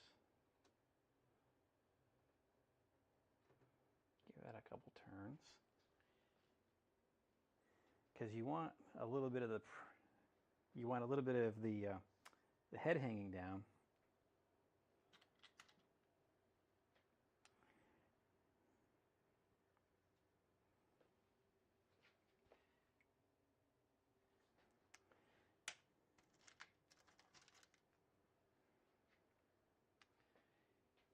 And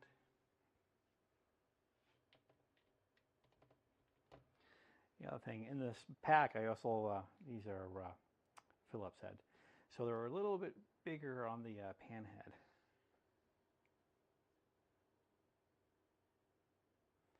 Yeah, I watched, one of my favorites is Thor Ragnarok. I haven't watched the one with him and Natalie Portman, where she plays, I guess, Mrs. Thor or whatever. I'm not quite sure how that all worked out. Anyway, so let's see how close I came.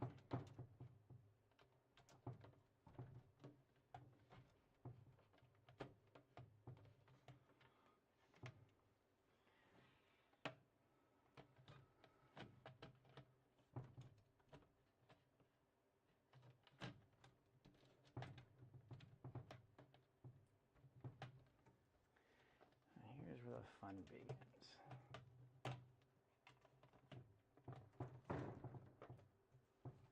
How far off am I?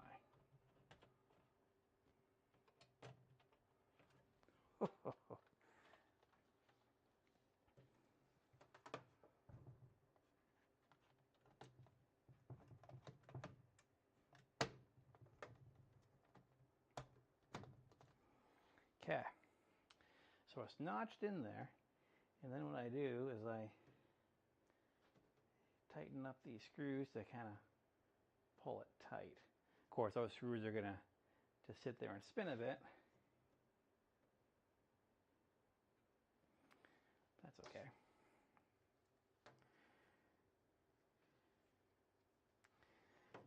I can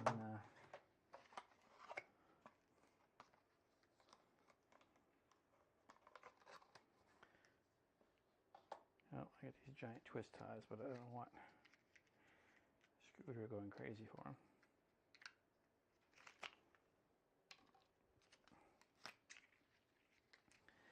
I'm not usually a fan of extension cords, but this gets us over the hump. Excuse me.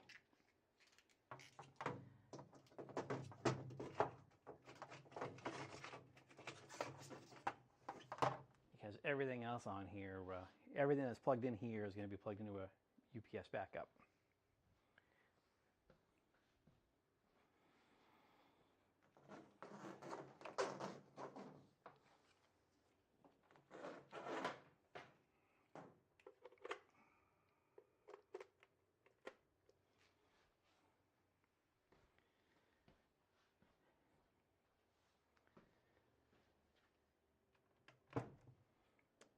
Ta-da!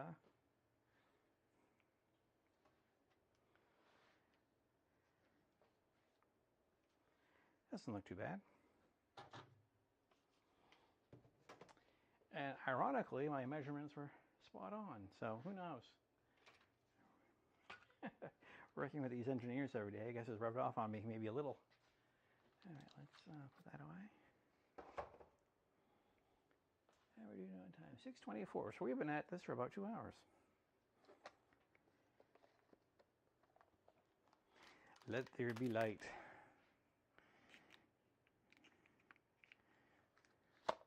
Nice little quote from Genesis. Let's get some stuff out of the way real quick. Because now we need to put on the front piece. And then the door. And then we're done for a little while.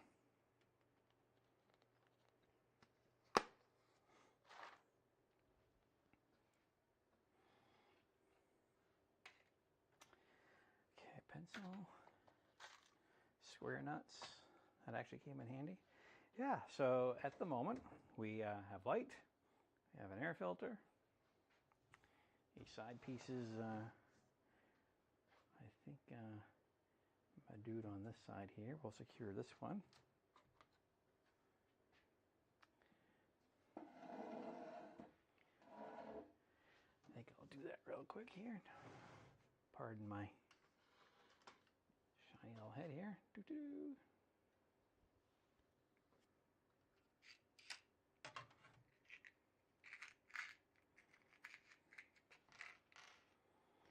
Yeah, what is for supper tonight?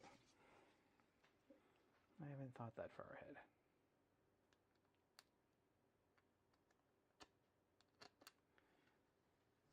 Three viewers. The algorithm is tough. This is more of a test run anyway. We haven't done a lot of the fun build videos in a long time. I still remember we did the FT6 and a couple other builds, and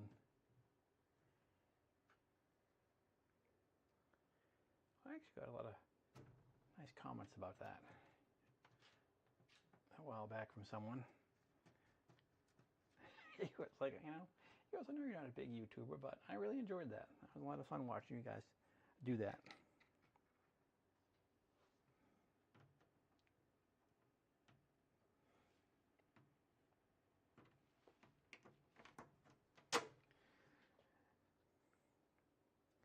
So the reason I'm doing this side is I know that the printer doesn't have any cables going out this side. So essentially this enclosure is going to be flush with another one on this side. That's why everything for outside access is going to be on the right. So if you're wondering why I'm doing one and not the other, that's why.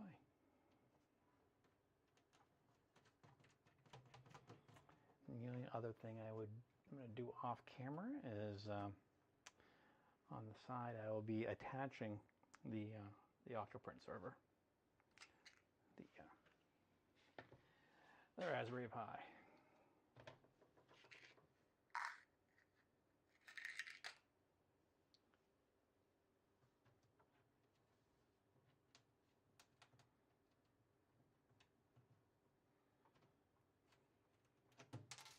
Swoop.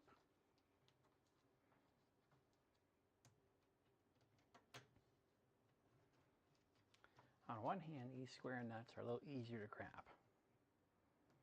Here we go.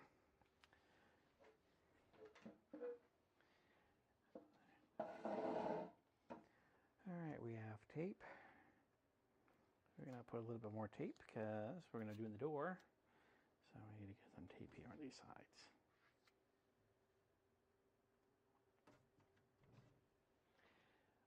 Get some there, get some here. Yeah, so it seems like with 3D printing, blue tape is just essential.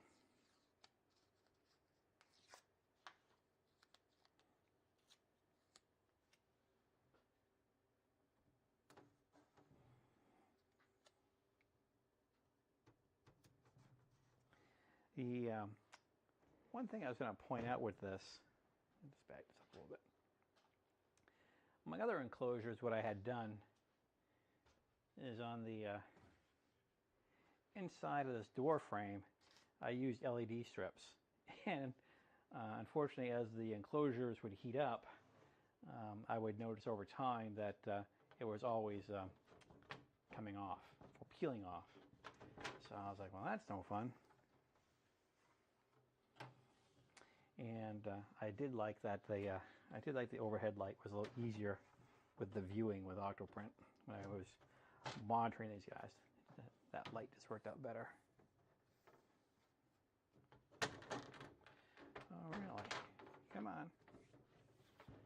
You just had you all lined up. Oh, there it is. Nice. All right, that one's still wiggling around.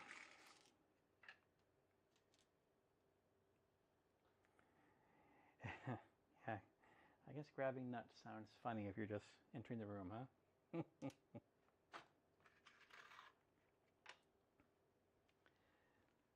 And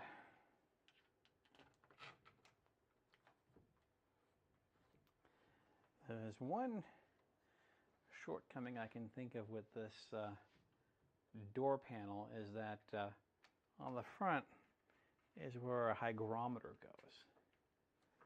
It's one of these. This is one that's died after a couple of years of use, but I've learned not to fully seat them in there because when the batteries die, you can't wiggle your head in there to get those batteries out and change them. And if you have to pull it back out, it is so stuck on the lip of this. It's not an enjoyable experience. It's another opportunity to expand your vocabulary. All right.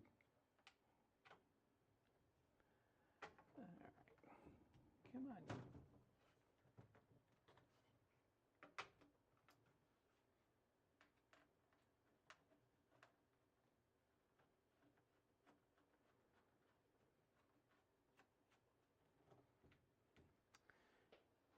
And that one is in there.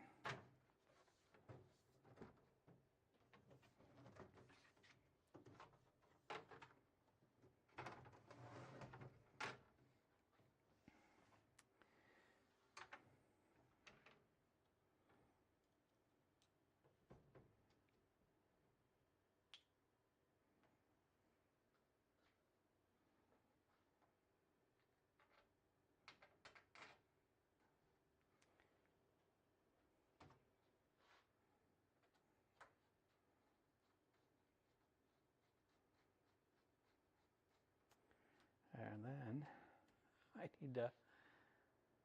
Yeah, you figure these enclosures are. It's phenomenal the amount of money I spent on safety in here, but honestly, I don't have any regrets about it because it really pays off in dividends when you're doing multi-day prints and you just don't have to worry about some of the environmental stuff. Was there a draft? What? One less thing to worry about.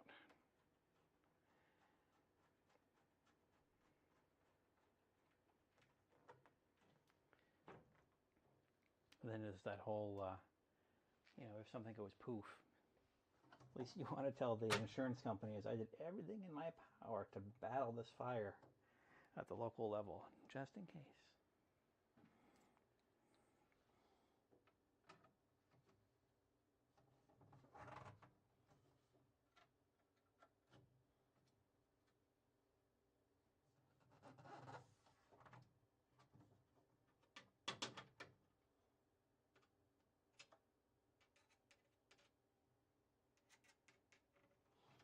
Because I can tell you from experience, if you ever have to sit in on an investigation for a major fire, it's not fun.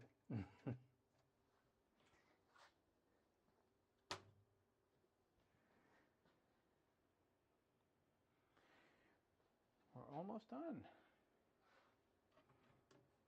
At least with the front door. Then we just gotta peel that paper off and hang the door.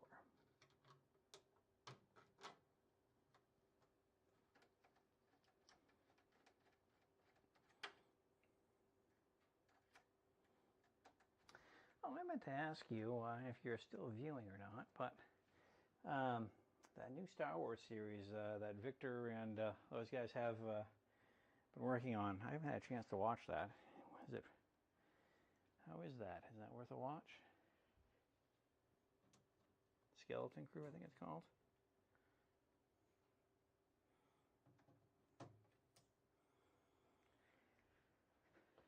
Just been wondering, because some of these spin-offs that Disney has done, they've learned the magic of sucking the fun out of things.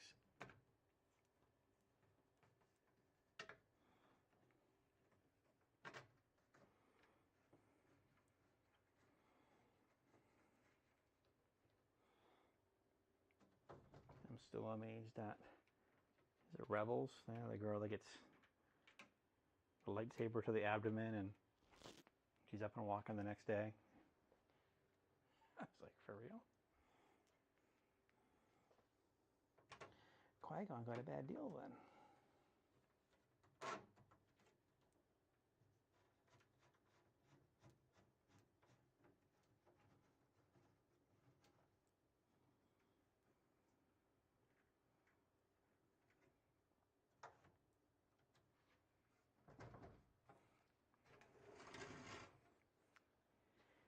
Dude, door frames in. Nice. All right, this is the remaining piece for the outside.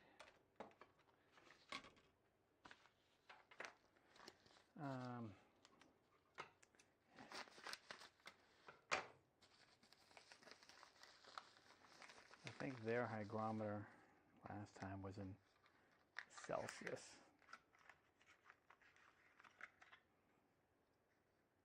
Nope. So this one's that goes here, and actually it's fitting in there very loosely, so I'm pretty pleased with that. Yay. My little assistant has given up. Scoot, what you doing? You took my spot. Okay, there's that. I gotta say, he's a great cat. I thought he'd be very independent and do his own thing, but nope. He is glued to my side. Where I go, he goes. Okay, we have these two spacer pieces. Looks like it has a little bit of force scaling is real.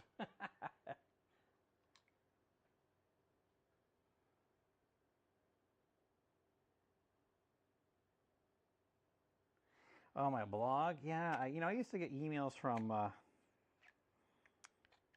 trying to remember, someone. There was a couple, I think it was from Google, saying, hey, we'd like to update the format so it works better on mobile platforms. So I said, sure, go for it. And it surprised me because, again, I live in the boonies of Maine here, but some of the events I've gone to or school things I've been invited to go to, the kids will come up to me saying, oh yeah, the teacher gave us the link to your blog and we were reading all the trials and tribulations you went through, and when you broke the frame and replacing it and all the experimentation and software programming you did. I thought that was pretty cool. Yeah, Victor Franco really inspired me with that process. He had a great blog, especially when he built a second one. He was doing a second one at the same time I was doing mine, or upgrading mine. And he's such a nice guy.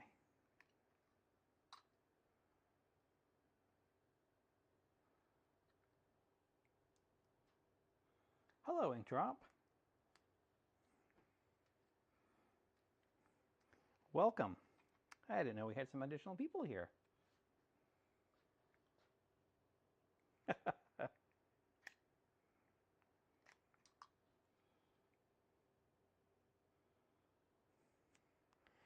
Yeah, cardboard foil. Oh god, just be careful. Again, I don't mean to scare people, but the fire danger is real, and it's not much fun being part of a post-fire investigation and sitting with a fire marshal and explaining you did what.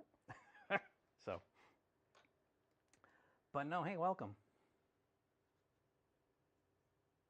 Maine? Yeah. As your father grew up in the military? Moxie. I have to be honest with you, I do not have any love for that stuff. That's fantastic. Nice to meet you. Welcome aboard. Don't know how long you've been watching, but I feel compelled to say that, yeah, this is a pretty solid enclosure. And actually, I can hit the monitor here. So this is what I'm putting together. I have 10 of these, and I have 23 machines. Most of them are in these type of enclosures or other custom ones. Obviously, this one's white. Don't buy the black one. I have 2 of those, and they make it really, really hard. You can put all the lights you want in there. It's pretty dark. So, and that's my booty. Nice. But yeah, just got it together. I got the lights installed inside here, and on the Canon here, when I point the camera up, these are not expensive parts, just so you're aware. That is a 3D upfitter carbon air filter. It's USB powered. So essentially the way the whole system works is we have these air gaps here. It's negative pressure, so essentially, the 3D printer is up and running. We got it all closed in. Some people worry about them overheating, but it's pulling cool air from outside. And as the printer is running, heat rises. It's going to go to the back corner here, and that is going to pull into the carbon air filter, filter out the nasties, and all is well. But yeah, Moxie. Ooh, boy, that's not one of my favorites.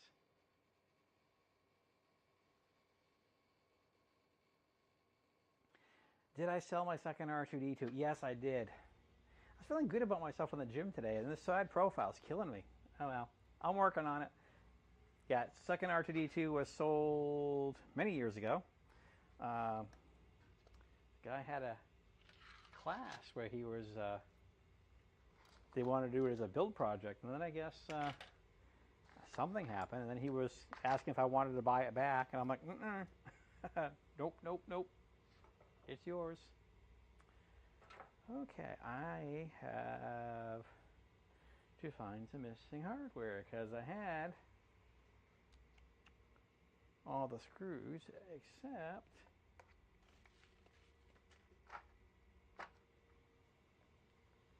now We did watch in the video where they did give us the screws for the small ones, but I don't see any of the big ones for the doors. That's funny.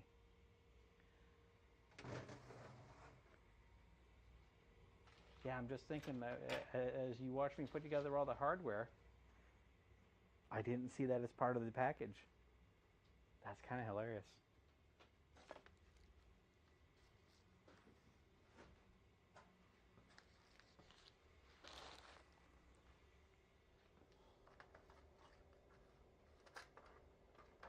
I mean, I think I have some stuff that would work, but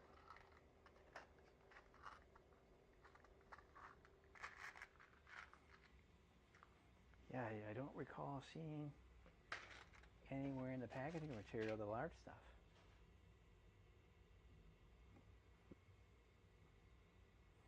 A temperature controlled enclosure? I don't know.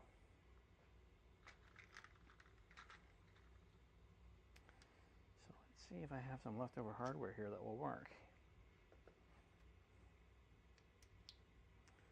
Alright, I have, fortunately, some of my own hardware that will work here. Wow. M5. Do I have a lot of M5 screws?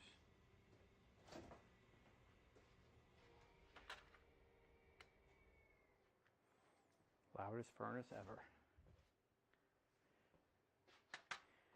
I might be in luck. I have some M5 stuff. Alright, so they were supposed to enclose a bunch of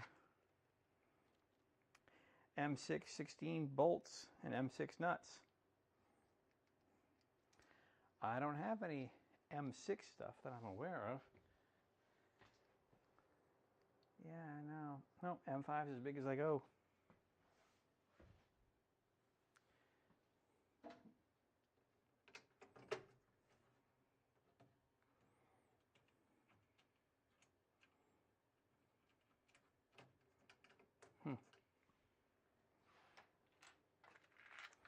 Those are 12s. I really need 16.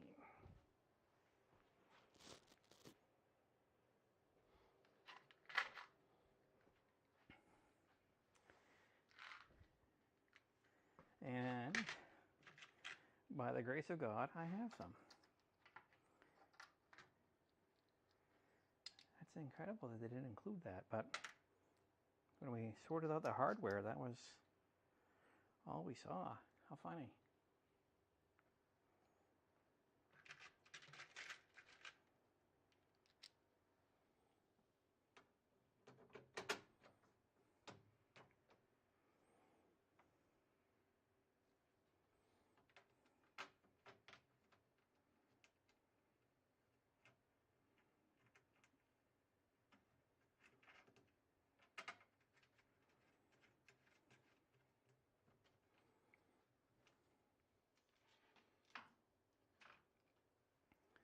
So,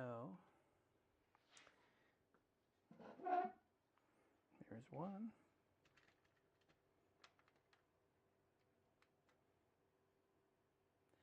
How do you like that Neptune?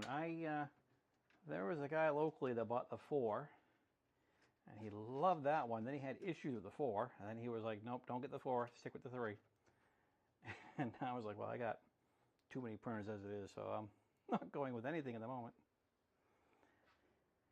Because I believe the 4 is the one that runs Clipper, if I recall correctly.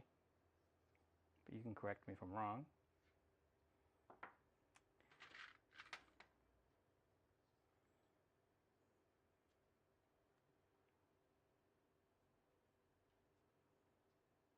Oh yeah, direct drive is really the way to go.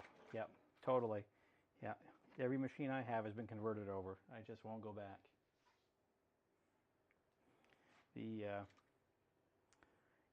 I did the Lulzbot, and what did I do with that thing? Lulzbot, I put a Bondtech and a what they call the M175, which is the 1.75 millimeter version of the Bondtech Mosquito, and the Lulzbot is allowed. It's got those old stepper drivers, but I've turned it into a pretty reliable little beast. Eee. Come on, camera, play nice. All right, so now we're doing that one. Yeah, I don't have any Elegoo machines.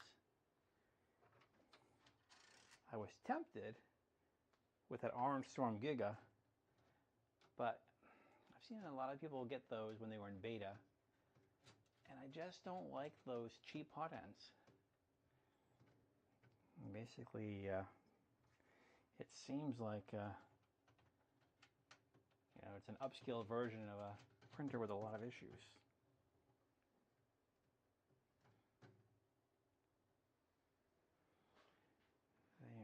There is that part.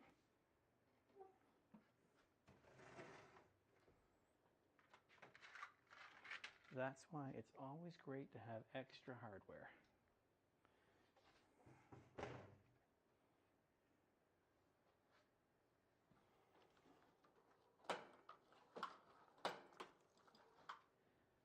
One more thing that's great to have is this, because I just want to see how this hinge is looking.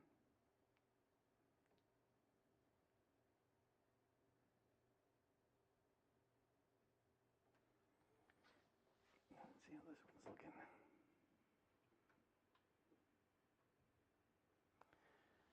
So the reason I do that is because you don't want to have the trying to hang that door and then notice it's going downhill on you.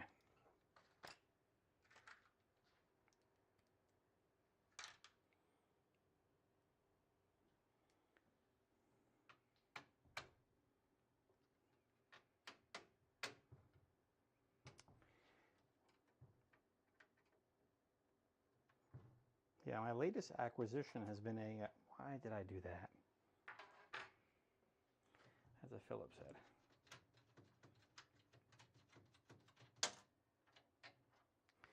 Latest acquisition has been a Sovol SVO4, an IDEX machine. I've always wanted to play with one of those. And there's a gentleman that tweaked the firmware, and he really did a good job at Marlin. But he's kind of walked away from it. He's like, nope, I've had enough of this thing. On to new things. And one of the things that's going on is when you move the print head around, rather than it saying at 150 millimeters or 200 millimeters, as you move it around, it says 2.1. So in the firmware, it's not carrying the decimal point over properly. And sent him a message and said, geez, I said, do you have any idea how to fix that, or is there anything I can do to help? And he's like, here's all the source files, knock yourself out. I'm like, well, shit. That's not what I wanted. My thought was, hey, I'll PayPal you 25 bucks if you spend an hour and fix this, you know? Fiverr has worked out really great for me with some firmware stuff, because I've just, unless you play with that stuff every day or weekly or monthly, it changes so often, it's hard to keep up. So in cases like that, I don't mind paying people, because I know it's not worth my time to spend a week trying to learn something when it will probably take them 10 seconds.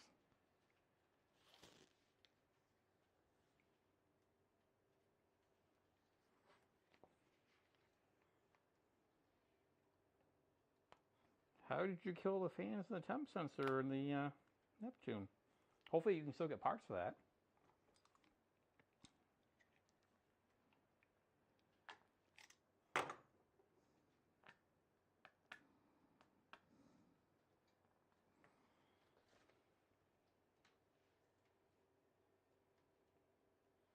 Oh, be careful ASA. I know a few people that have gotten ASA poisoning. It's a nice material. I mean, it can do things that ABS is such a pain in the ass to work with, but yeah, I know two people that were doing a lot of work with that, and they started to not feel very good and discovered it was ASA poisoning. All right.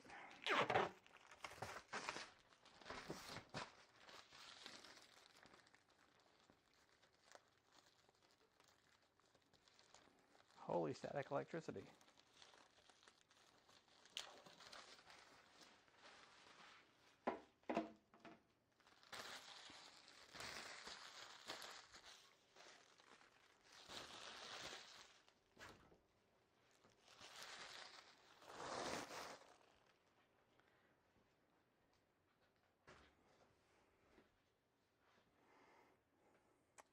So the other consideration was with these guys side by side, I could have had this door open up this way, but I like the idea that both of them are going from left to right. This way there's no chance of door collisions. Well, I don't want to say no chance, but this is me after all. ASA poisoning, yeah, it's basically if you're putting ASA and you're inhaling that stuff, you can get some real lightheadedness. You can get all kinds of nasty stuff. It's the fumes. It's the VOCs and the ultrafine particles. So you just want to be very careful because you're melting plastic, you know, and melting polymer.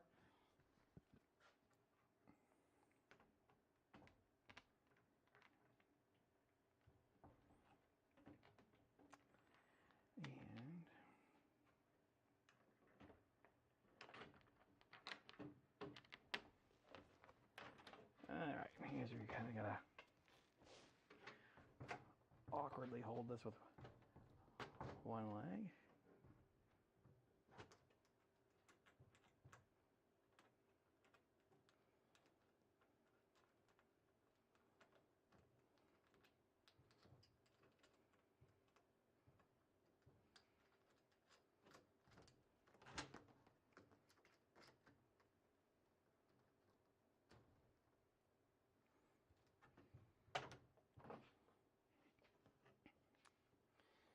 Okay, one.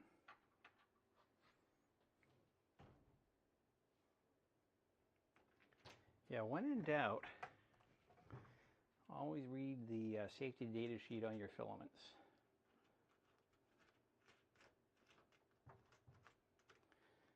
That's one of the big things we do in research. And the technical data sheet as well, too.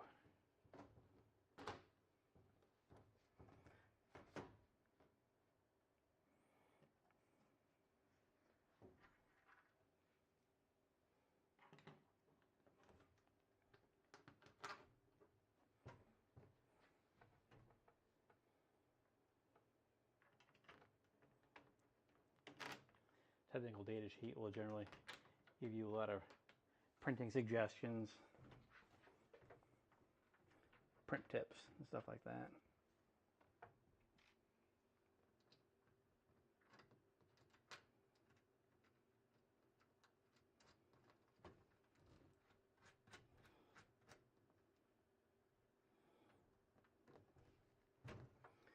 Yeah, you just don't want to. This is a great hobby. You just don't want to get sick from it.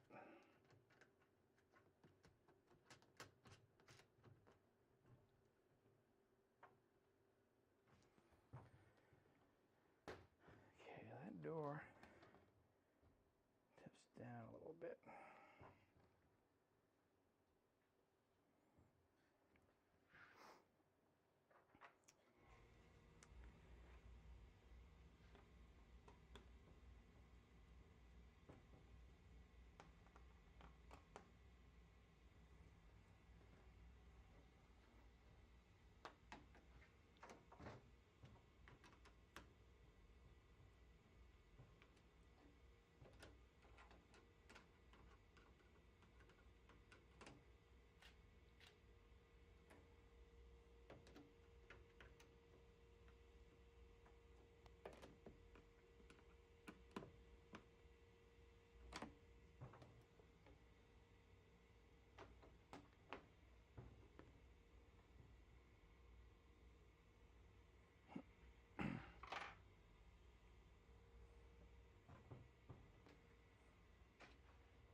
All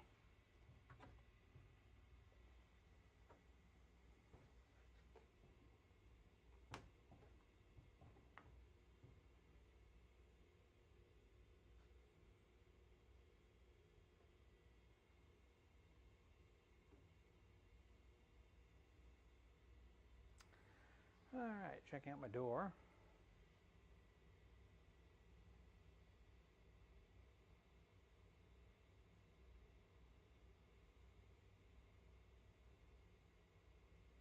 Oh, resin. Yeah, I got a Formlabs 3L at work I work on.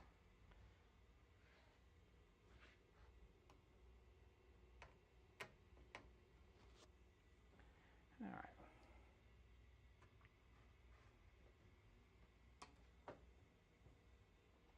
Why aren't you closing?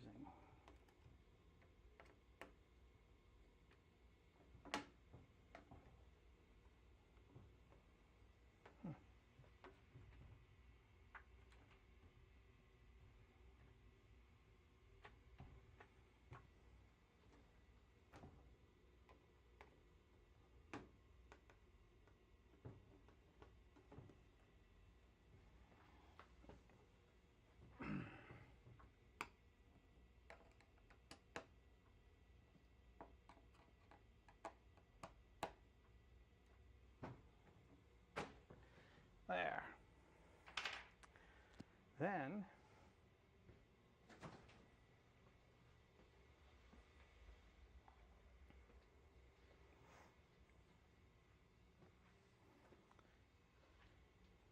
printed this a few days ago. This is a simple little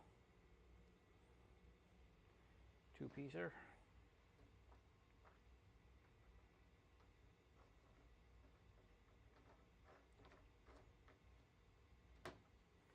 And I can't go super tight with it, but voila.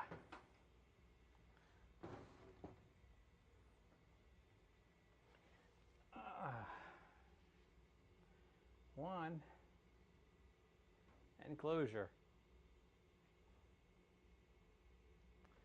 with the side panel. I just gotta cut to the right size for the cabling. And yeah, once I unplug that, all set to move it.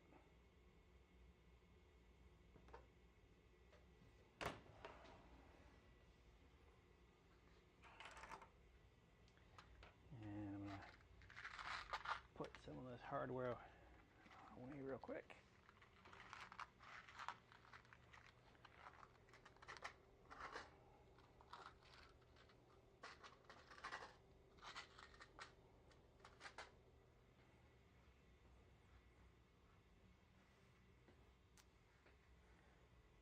Sweet.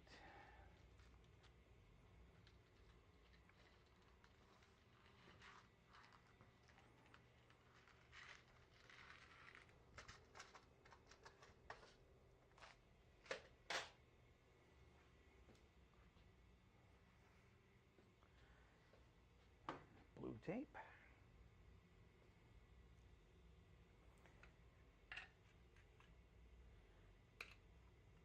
A little bit of leftover hardware. Yeah, let's spin you around.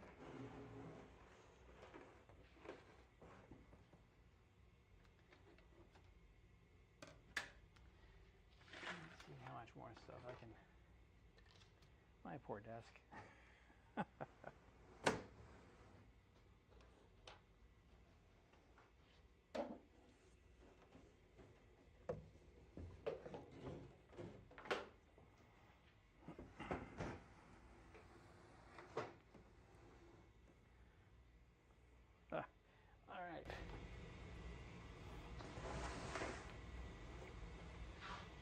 All right. Wow. It's a big enclosure. It's not the biggest one I have.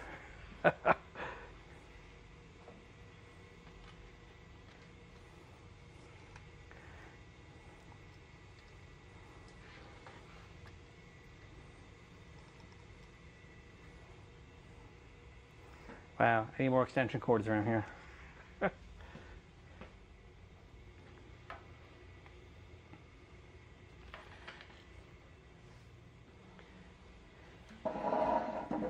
Hooey.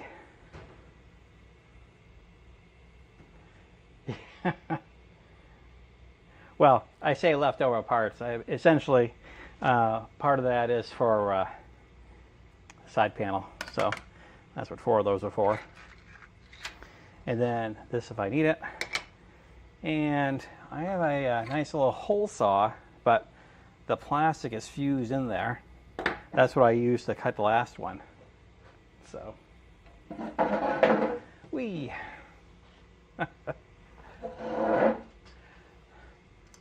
I almost fit in my own view.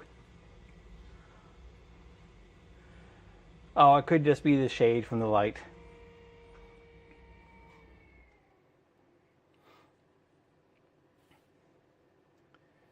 But there,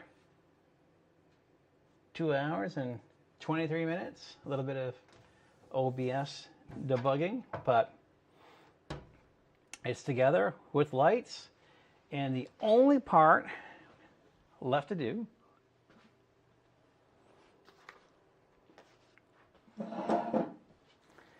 is the fire safety.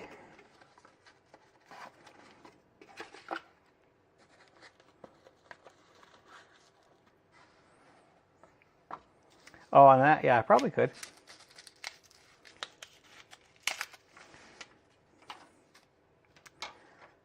So here we go.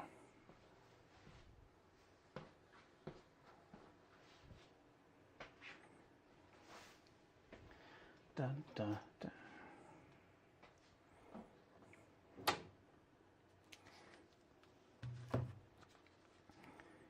Really, the last step here is to get all the blue tape out. All right, and just after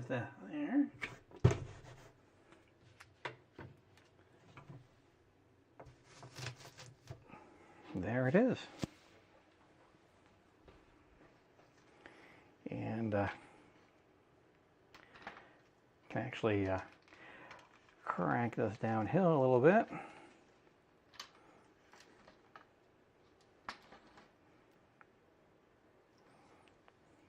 Ta-da!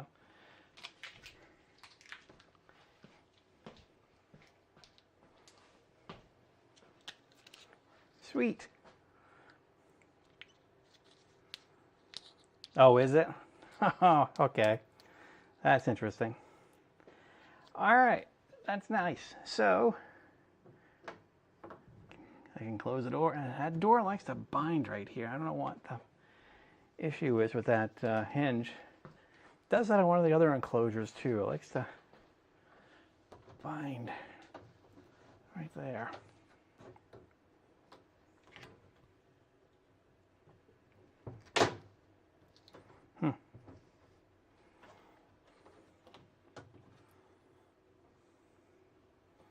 What if my hinge needs to move over a tad bit? It's probably coming in contact with that. But anyway, yeah, I'm pretty happy with that. Just have to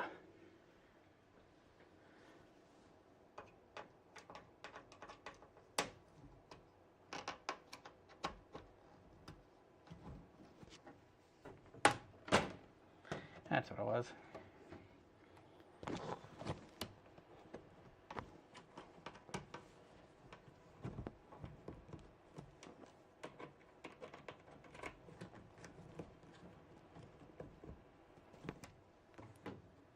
Haha.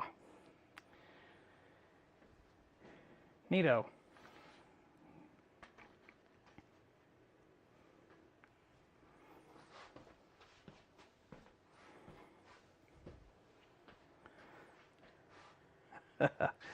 Ah, nice.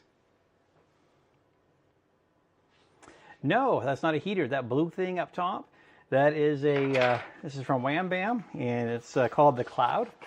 And it's similar to what you'd have over an oven. If there was a fire, it would ignite the fuse on that. It has a small explosive charge, and it would release, similar to like a baking soda, you know, a fire suppression cloud would descend on top of the fire and extinguish it. So that's the need for that. Yeah, I just had to slide the hinge over slightly. if I had the right hardware, like the M6 nut, it really wants to be instead of the M5. The M5 gives a little bit of a wiggle, so I used what I had available. So yeah, so we have it lit, we have air filtration, we have fire safety, and the only thing I have to do next is get it moved over to its new location, and basically just attach the Octoprint server to the outside, the Raspberry Pi, and that printer is set to go back inside an enclosure. Right, printing on the cloud. How about that? Good catch. Very good. And I'll throw that away.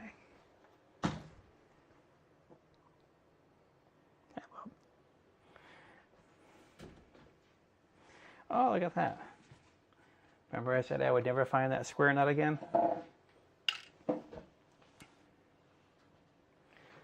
Nice. Okay.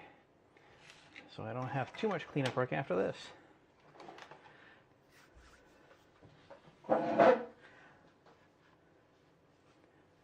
Okay, I think I'm going to call it a wrap. Gentlemen, thanks for watching. Nice to meet everybody.